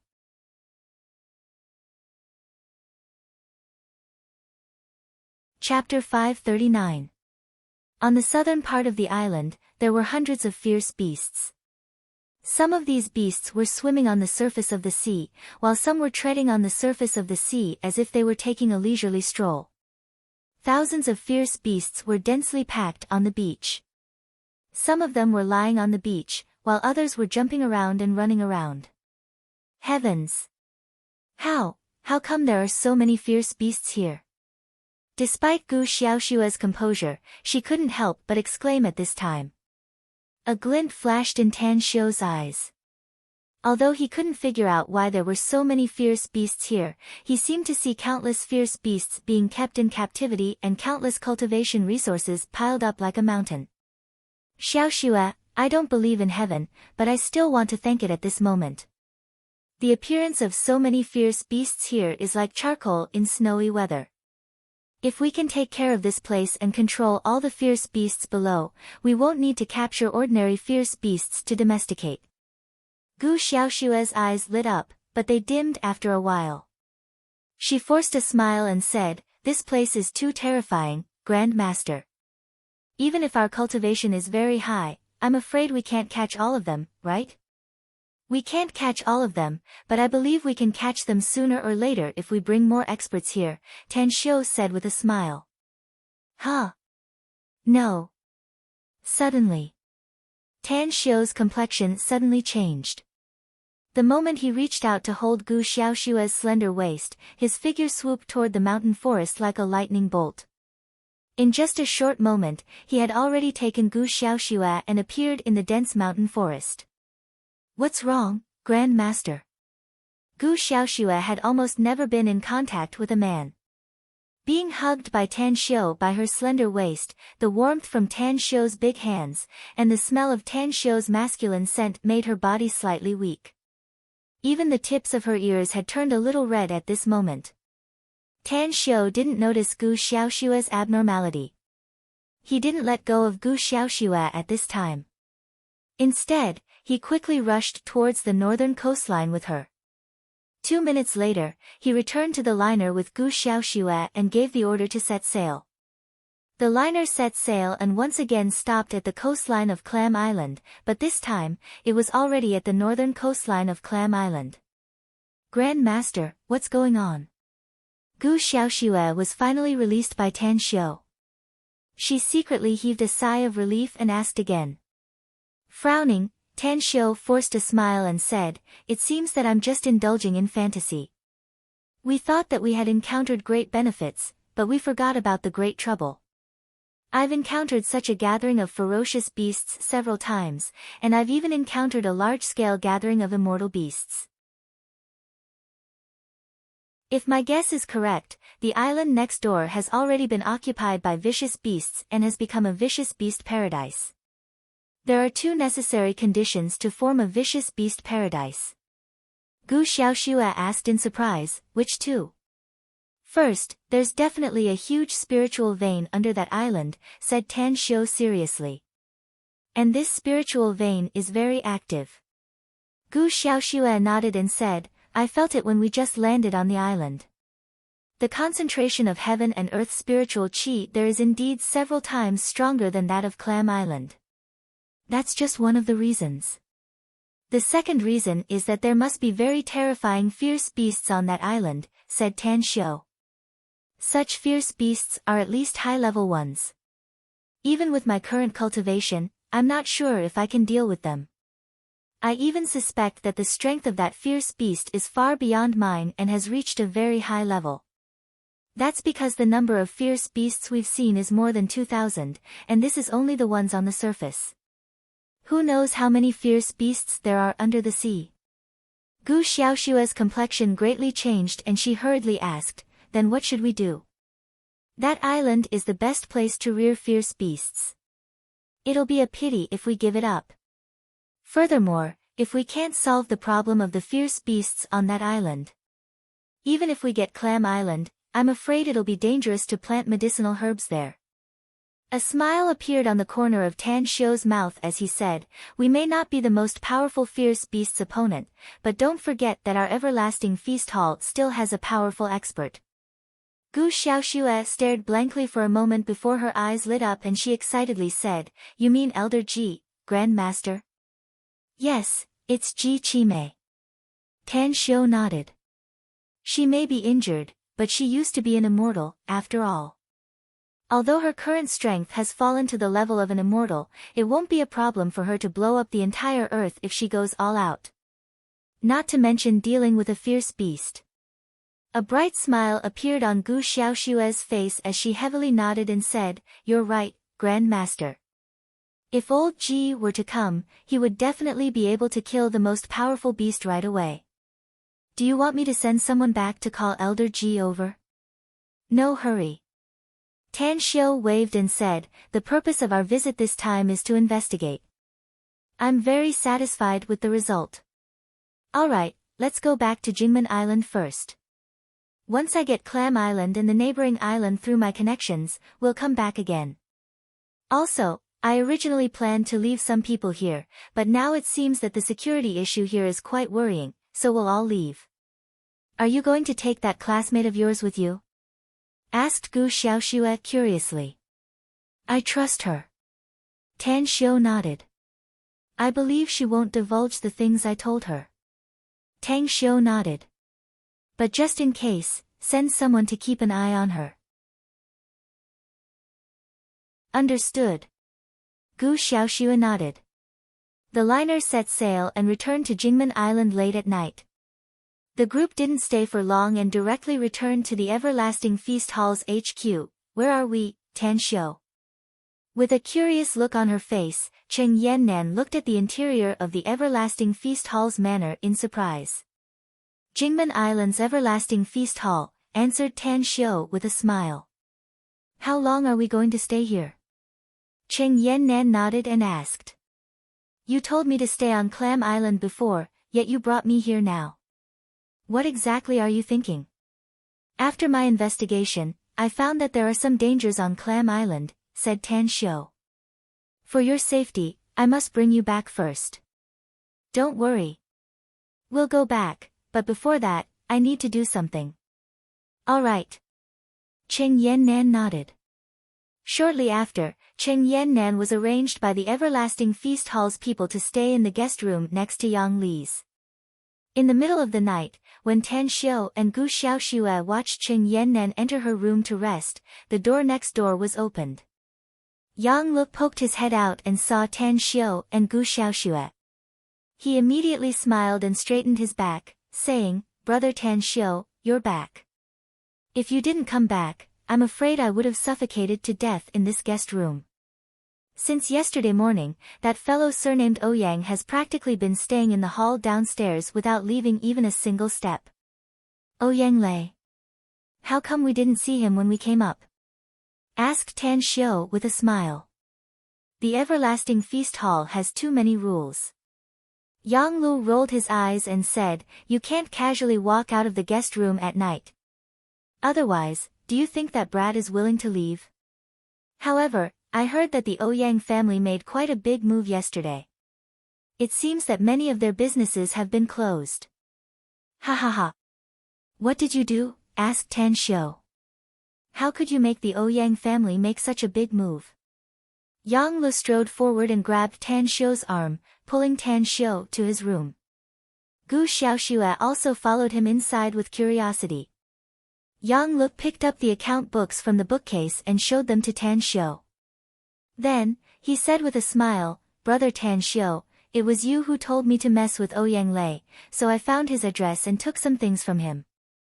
These account books record most of the Ouyang family's shady businesses. Even if I don't know much about some of them, I can guarantee that the Ouyang family will be in big trouble if I leak out the contents of these account books. Tan Xiu grabbed the account books and flipped through them for more than 10 minutes with a strange expression on his face. He finally understood why Ouyang Lei would stay here. The contents recorded in these account books were too troublesome. My purpose has been achieved and I've messed with him. Don't let him sleep. I'll give him a call and tell him to come and get the account books. After saying that, Tan Xiu took out his mobile and dialed Ouyang Lei's cell number. At this moment, Ouyang Lei, who was squatting in a guest room of the everlasting feast hall and smoking, was startled by the sudden ringtone of his mobile phone. He strode to the cabinet and grabbed the phone. He looked at the caller ID and nearly cried out. With trembling fingers, he pressed the answer button and called out in a trembling voice, "Sis, no. It's Tan Xiu. Brother Tan Xiu, big brother Tan Xiu. You finally called me back."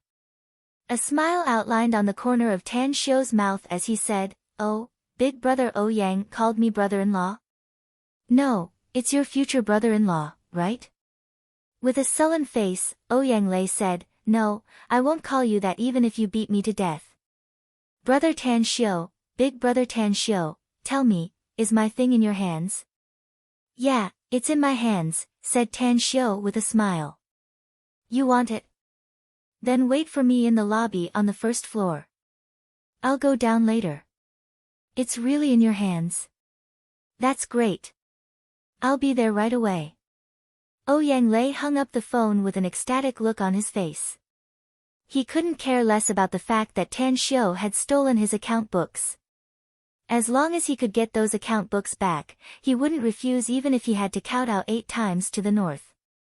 A few minutes later, Tan Xiu and Yang Lu appeared in the lobby on the first floor with a faint smile on their faces. Looking at Ouyang Lei's red eyes, messy hair, and untidy clothes, Tan Xiu threw the account books to him and said with a smile, "How is it? How do you feel these 2 days?" Ouyang Lei took the account books and didn't have the time to answer Tan Xiu.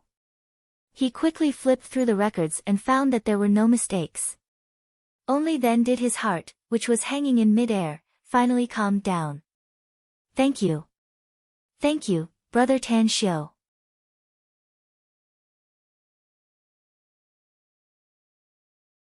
Chapter 540.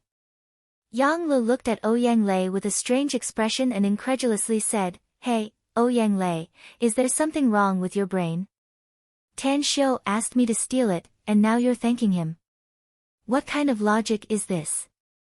Logically speaking, shouldn't you take off your shoes and give him a good beating?" Ouyang Lei's grateful expression froze as he stared blankly at Tan Xiu and Yang Lu. At this moment, he seemed to wake up from a dream. "That's right. Why did I thank them?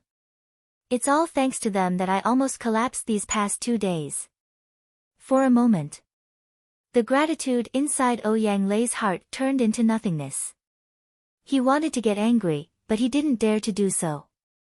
Not to mention Tan Xiu in front of him, just this guy named Yang Lu was too powerful. This guy was practically on par with the world's top thieves. Yang Lu looked at Ouyang Lei's changing expression and grinned, "Let me introduce myself. I'm Yang Lu, a disciple of the Steel Sect. There's at least a 1% chance that I'm the mastermind behind all the major thefts in the world." The Steel Sect? Ouyang Lei's expression greatly changed and a vigilant look appeared in his eyes. If he was an ordinary family member, he might not know what the Steel Sect was, but because of his mother, he had heard many legends about the Steel Sect. "Yang. Brother Yang." Ouyang Lei coughed and called out with an obsequious smile. As the saying goes, don't be afraid of a thief stealing, but be afraid of a thief remembering. Yang Lu didn't have any malicious intent, yet he had already made the Ouyang family flustered. If they were targeted by him because of something, it was likely that the Ouyang family wouldn't have a good future. Yang Lu grinned and said, "Don't be so polite, brother Ouyang. Your brother Tan Xiu's future brother-in-law, so we'll be on the same side in the future." Tan Xiu rolled his eyes and waved his hand, saying, "Don't talk nonsense. Go rest early and do whatever you need to do tomorrow. I still have something to do, so I can't accompany you." After saying that, he returned to the second floor and took a shower in his room. He then changed into a set of pajamas sent by Gu Xiaoxue. Although it was already late at night, Tan Xiu still took out his mobile and dialed the old man's cell number. After a while, the call was connected, and the old man's voice came from the phone. "Xiu, why are you calling so late at night? Is there something urgent?" Tan Xiu said, "Grandpa, there is indeed something urgent." Tang Guoxing said, "Tell me, what is it?" "Auntie should have told you that the Yao family is going to rent the Clam Island in the South China Sea," said Tan Xiu. "I've received accurate information that the Yao family's purpose in renting Clam Island is to unite with the major families that are on good terms with them and prepare to cultivate armed forces. The person who was really in contact with the government was Yao Qingteng. Yao Xinhua was just a cover to deceive the public. The reason I'm looking for you so late at night is because I want Clam Island. Apart from Clam Island, I also want to rent another island a few kilometers away from Clam Island." Tang Guoxing asked in surprise, "Why do you want to rent those two islands?" "Clam Island is suitable for planting medicinal herbs, while the other island is suitable for breeding fierce beasts," said Tan Xiu. "If I can take down these two islands, in 10 years at most, I can make the Tang clan 100 times stronger than it is now." "Are you sure?" Tang Guoxing's tone turned particularly serious. "I give you my word," said Tan Xiu with all seriousness. Tang Guoxing was silent for 2 minutes before he finally said in a deep voice, "I see. Wait for my news." "Wait." Sensing that Tang Guoxing was about to hang up the phone, Tan Xiu hurriedly said, "Grandpa, there's something important I need to tell you. It may be helpful for our Tang family to take down Clam Island and the other island." "What is it?" asked Tang Guoxing. "I just returned to Jingmen Island from Clam Island," said Tan Xiu. "I met some people of the Yao family on Clam Island, and I killed some of them. Yao Qingteng and some others died on Clam Island. The documents and procedures brought by Yao Qingteng are now in my hands. Do you want me to send them to you?" Tang Guoxing was overjoyed. "That's great. Send someone to send them immediately." "That's right, can you guarantee the safety on the road?" "No problem," said Tan Xiu. "Since there's no problem, I'll wait for those documents in the imperial capital," said Tang Guoxing with all seriousness. "Once I get them, I'll be able to operate better according to the conditions set by the Yao family and the government." After hanging up the phone, Tan Xiu called Gao Feng and ordered him to bring several experts to the imperial capital overnight to deliver the documents to the Tang family's ancestral residence. He also urged him to personally hand it over to Tang Guoxing. Early morning the next day, Jingmen Island's first public hospital. Yao Xinhua, who had been in a coma for 2 days, finally woke up. He was not cured by the doctors of Jingmen Island's first public hospital, but naturally woke up. When the white wall came into view, the pungent smell of soda drilled into his nose. After taking saline for 2 days, he supported his arms and sat up with difficulty. "Where am I?" Yao Xinhua looked at his sleepy subordinate next to the bed and asked. The middle-aged man raised his head in a daze. When he found that Yao Xinhua had woken up, he suddenly quivered and jumped up from the chair. With a face full of ecstasy, he asked, "Young master, you're finally awake?" I'll call the doctor. Please wait for a moment." Yao Xinhua frowned and stopped him, asking in a deep voice, "You haven't told me where this place is? What happened to me?" The middle-aged man forced a smile and said, "Young master, you inexplicably fell into a coma at the charity party held by the Ouyang family. No matter how we called you, we couldn't wake you up. The most important thing is that after we sent you to the hospital, no matter how the hospital examined you or how the doctors diagnosed you, they couldn't figure out the reason behind your coma. That's right, this is Jingmen Island's first public hospital. You've been staying here for 2 days. Yao Xinhua frowned and said, You mean, I suddenly fell into a coma? At the charity party that night? The middle-aged man nodded affirmatively. A look of recollection appeared in Yao Xinhua's eyes as he recalled the scene before he fell into a coma.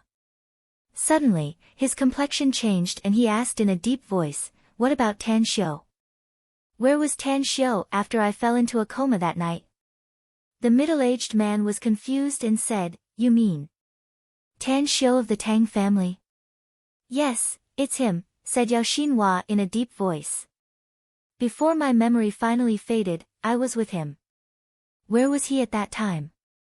The middle-aged man forced a smile and said, Young master, he had already disappeared when we found you unconscious that night. However, something happened to our men that night. What happened? Asked Yao Xinhua. The middle-aged man said, Didn't you transfer 2 squads to the Sheraton Hotel to set up an ambush? Each squad had a total of 2 snipers, and all of them were lying in ambush in the opposite building. As a result, after you fell unconscious and were sent to the hospital, I personally issued the order to evacuate the 2 squads. Who would have thought that the 2 snipers would be killed? The most unbelievable thing is that their glabella was pierced with a silver needle. It was just a silver needle, but it pierced the most important brain nerve and directly killed them. Hiss! Yao Xinhua couldn't help but gasp after hearing it. He still clearly remembered the conversation between him and Tan Xiu. It was about who could leave the Sheraton Hotel standing and who could go out horizontally. There was no doubt that Tan Xiu was the one who attacked him at that time, and he was also the one who lost and had to be carried out. Why didn't he directly kill me at that time? With his terrifying ability, even if he killed me directly, I'm afraid that no one would notice it. In addition, using silver needles to kill 2 snipers who had been lying in ambush a long time ago, this killer was definitely extremely terrifying. Was it Tan Xiu? Or Tan Xiu's men? Yao Xinhua kept thinking about it, but every problem that came to his mind made his hands and feet turn cold. He finally understood why he lost so miserably in the fight for the 2 southern provinces. It was because Tan Xiu's strength was too terrifying, and it was very likely that he controlled an extremely terrifying armed force.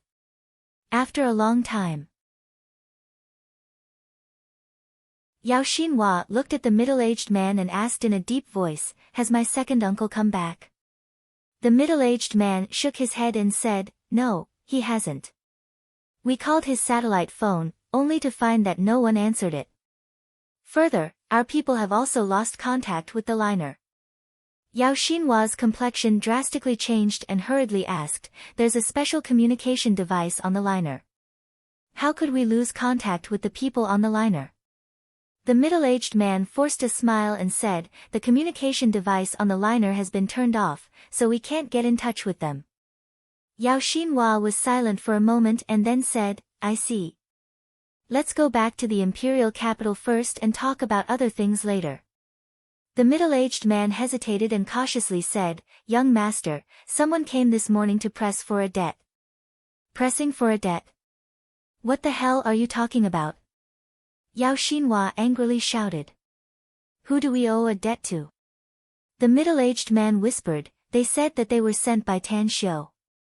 They said that there's a 1 billion gambling debt. 1 billion? Gambling debt? Yao Xinhua was stunned. He suddenly recalled the bet he made with Tan Xiu at the charity party. Suddenly, he felt aggrieved and uncomfortable inside. Although he didn't know what Tan Xiu had done to him, the final result was that he was carried out, whereas Tan Xiu left by himself. What should I do? Am I really going to lose 1 billion renminbi to that surnamed Tang?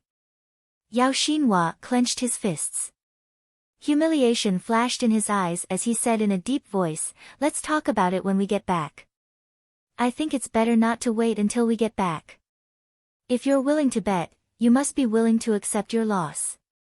This is the rule of the gambling world. Since young Master Yao has lost to me, you won't renege on your debt for a mere 1 billion, right?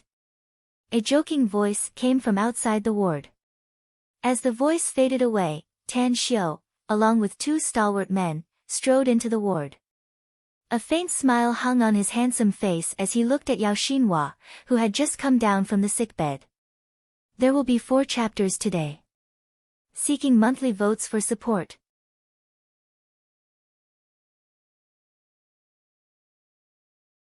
Chapter 541. Yao Xinhua's complexion drastically changed. He instantly retreated as his cold and gloomy eyes fell on Tang Xiu. What happened at the charity gala made his vigilance toward Tan Xiu reach the extreme. Are you here to make trouble? Asked Yao Xinhua in a deep voice. Didn't you hear it clearly? Tan Xiu waved his hand and smilingly said. Fine, I'll repeat it again since you didn't hear it clearly. You haven't forgotten our bet, have you? You've already lost. You were carried out of the Sheraton Hotel. So, according to our bet, you should pay me 1 billion renminbi. My purpose in coming here is actually very simple. First, I want to see if you've woken up, and second, I want money. Don't tell me that the dignified young master of the Yao family can't even take out 1 billion renminbi. Yao Xinhua stared fixedly at Tan Xiu. After a dozen seconds, the anger on his face suddenly vanished and a bright smile appeared on his handsome face. He pushed away the stalwart man, rubbed his hands and smilingly said, You're right, Tan Xiu. I'm willing to accept my loss. Give me your account number and I'll send someone to transfer the money to your account later. Touching his chin, Tan Xiu suddenly grinned and said, Young Master Yao is really a forthright person. Had it not been for our identities, perhaps we could have become good friends. How about this? Although it's our second meeting, we still appreciate each other. It's not easy for us to meet each other, so I'll stay here and chat with you while I'm at it. When the money arrives, I'll go out and book a table to welcome you and celebrate your awakening. Young Master Tang, are you afraid that I'll go back on my words? Yao Xinhua smiled and said, All right then, since you want to welcome me, then I won't be polite. After saying that, he gave 2 instructions to the middle-aged man beside him. After getting Tang Xiu's account number, the middle-aged man hesitated for a moment before he walked out of the ward. Sitting on the chair, Tan Xiu pointed at the bed and smiled. You've been unconscious for 2 days, so your body must be stiff. Young Master Yao, you should rest on the bed. By the way, where are the 2 foreign experts beside you? Shouldn't they be accompanying you on your expeditions and helping you conquer the empire? A glint flashed in Yao Xinhua's eyes. He didn't show it on the surface, but he was more vigilant in his heart. He didn't expect that Tan Xiu would know about the existence of Ai Murue and Topherson. Young Master Tang seems to know a lot about me. On the other hand, I know very little about young Master Tang's identity. Looks like we have to get closer someday and get to know each other better. Tan Xiu laughed involuntarily and said, Why is young Master Yao so modest? I believe that you've already turned over my background, right? Oh right, after hearing what you said, I thought of something. I heard that young Master Yao had been abroad for a few years. You should have met Yao Qinglong often, right? 4th uncle. Yao Xinhua's heart skipped a beat. He didn't understand why Tan Xiu suddenly mentioned his 4th uncle, Yao Qinglong. However, he still shook his head with a faint smile and said, Young Master Tang, you must be joking. My 4th uncle is usually only responsible for the family business. I rarely manage the family business, so I almost never see him. That's not right. Tan Xiu shook his head. I think you should meet him often. Yao Qinglong is the chief disciple of the thief sect. Although he usually doesn't show his talent, he must have a big family business abroad. I heard a friend of mine mentioning him a few days ago, and he highly praised him. Yao Xinhua's expression finally changed. The smile on his face receded like a tide. He looked at Tan Xiu with vigilance and said, How did you know that my 4th uncle is the chief disciple of the thief sect? I really guessed it right, didn't I? Tan Xiu pretended to be curious. TSK, TSK. I really admire my IQ. I heard that the chief disciple of the thief sect is called Yao Qinglong. I suddenly remembered that someone in your Yao family also has this name, so I just casually mentioned it. I didn't expect that it would really match. Yao Xinhua's expression instantly turned extremely ugly. He stared at Tan Xiu and angrily said, "Are you trying to trick me?" No, no, no. I've always heard that young Master Yao is very resourceful and resourceful. How could I have the idea to trick you? Tan Xiu waved his hand and said with a smile. I just casually asked. It's absolutely a casual question. About that, isn't the efficiency of your subordinates too low? We've been sitting here and talking for a long time. How come he hasn't finished his work yet? Young Master Yao, are you really so poor that you can't take out 1 billion RMB? You even want your men to scrape together the money? Yao Xinhua found that he, who had always been calm and cunning, suddenly felt that his IQ was not enough after facing Tan Xiu. Alright, enough with the you and me. Tan Xiu said with a smile. If you really can't take out 1 billion RMB, I'll give you a discount since I'm not an unreasonable person. What do you think? If you think it's still too much, I can also give you a 20% discount. Young Master Tang is quite generous. Yao Xinhua sneered. But no need. 1 billion renminbi is just a small amount of money in my eyes. Besides, I'm not like some people who got this money from their families. Of course, each bill is stained with blood. I don't know if others will end up like the original owners of those bills if they use my money. Awesome.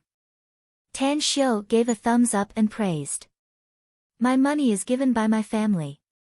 I don't have any ability. I don't even dare to kill a chicken. At most, I can occasionally knock some pigs and dogs unconscious. Yao Xinhua was furious.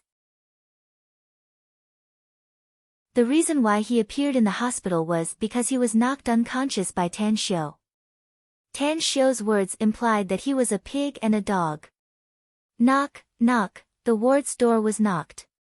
The middle-aged man who had left before returned and whispered in Yao Xinhua's ear. Yao Xinhua raised his head and looked at Tan Xiu, saying, "The money has been transferred to your account. May I know what young Master Tang wants to treat me to today?" I just met a pig butcher.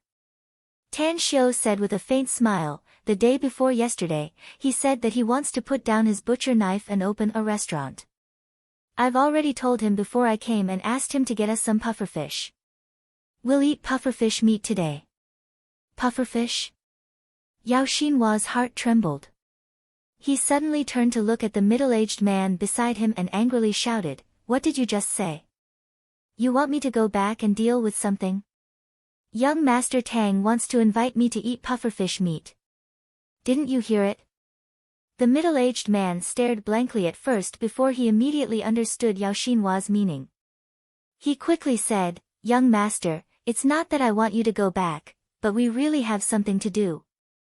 How about you invite young Master Tang to eat pufferfish meat some other day?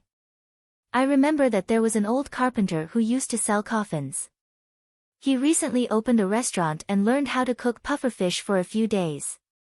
Yao Xinhua nodded with satisfaction and a smile appeared on his face. He then looked at Tan Xiu and said, "Young Master Tang, I'm afraid I really have to apologize to you today. I'll treat you some other day.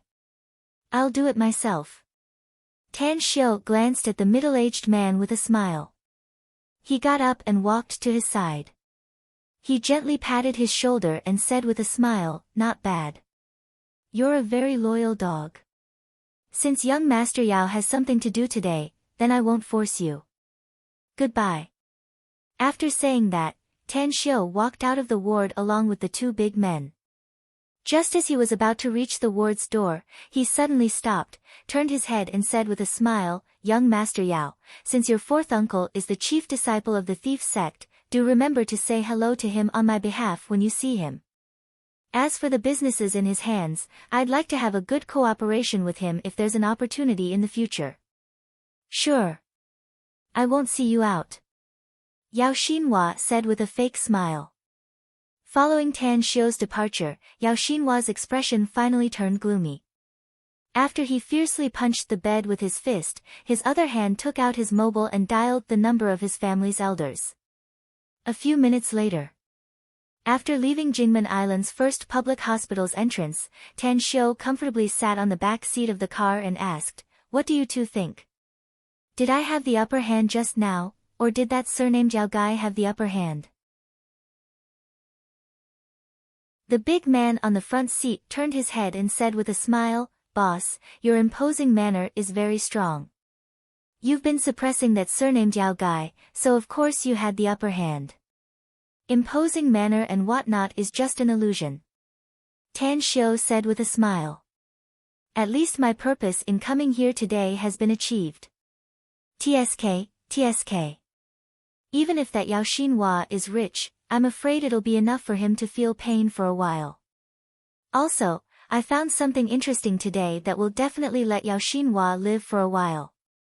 "What interesting thing, boss?" The big man on the front seat was confused. "Haven't you noticed that Yao Xinhua is very afraid of me?"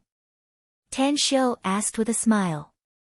The big man stared blankly for a moment before he immediately nodded and said with a smile, "Indeed.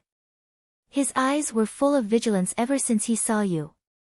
Furthermore, he always revealed an attitude as if he's facing a formidable enemy when confronting you. It's just that this subordinate doesn't get it. If he's an enemy, why not kill him directly? Why let him live for a while longer? We're bound to have a fierce battle with the Yao family in the future." Tan Xiu said with a smile. Although Yao Xinhua is very shrewd and can be regarded as one of the best in the younger generation, I've planted a seed of fear in his heart. In the future, it'll be very difficult for him to maintain a normal state of mind as long as he faces me. Do you think that this kind of enemy is easy to deal with? Or is it a new enemy that we don't know that is easy to deal with? The big man was silent for a moment before he slowly nodded and said, "I understand, boss." Tan Xiu let out a faint smile. He turned his head to look out the window and no longer spoke. Ring, ring, ring, his cell phone rang. Tan Xiu took out his mobile and looked at the caller ID. He found that it was Kang Xia calling. After he picked it up, he said with a smile, "Kang Xia, is there something you need from me?" "Boss, the YDL Mafia's second most powerful figure of the Tsubua clan wants to see you." Kang Xia's voice came from the phone, but her tone was particularly serious. Tan Xiu was silent for a moment before he asked, "Where is he?" "Star City." Kang Xia said, "You're tuning into the Blissful Bookshelf YouTube channel. We're so grateful for your support and don't forget to subscribe to join us on this incredible journey through captivating stories. Your generosity through donations truly makes a world of difference, as it's the primary source of revenue that allows me to expand and enhance this channel for you. Thank you from the bottom of my heart for being a part of this adventure."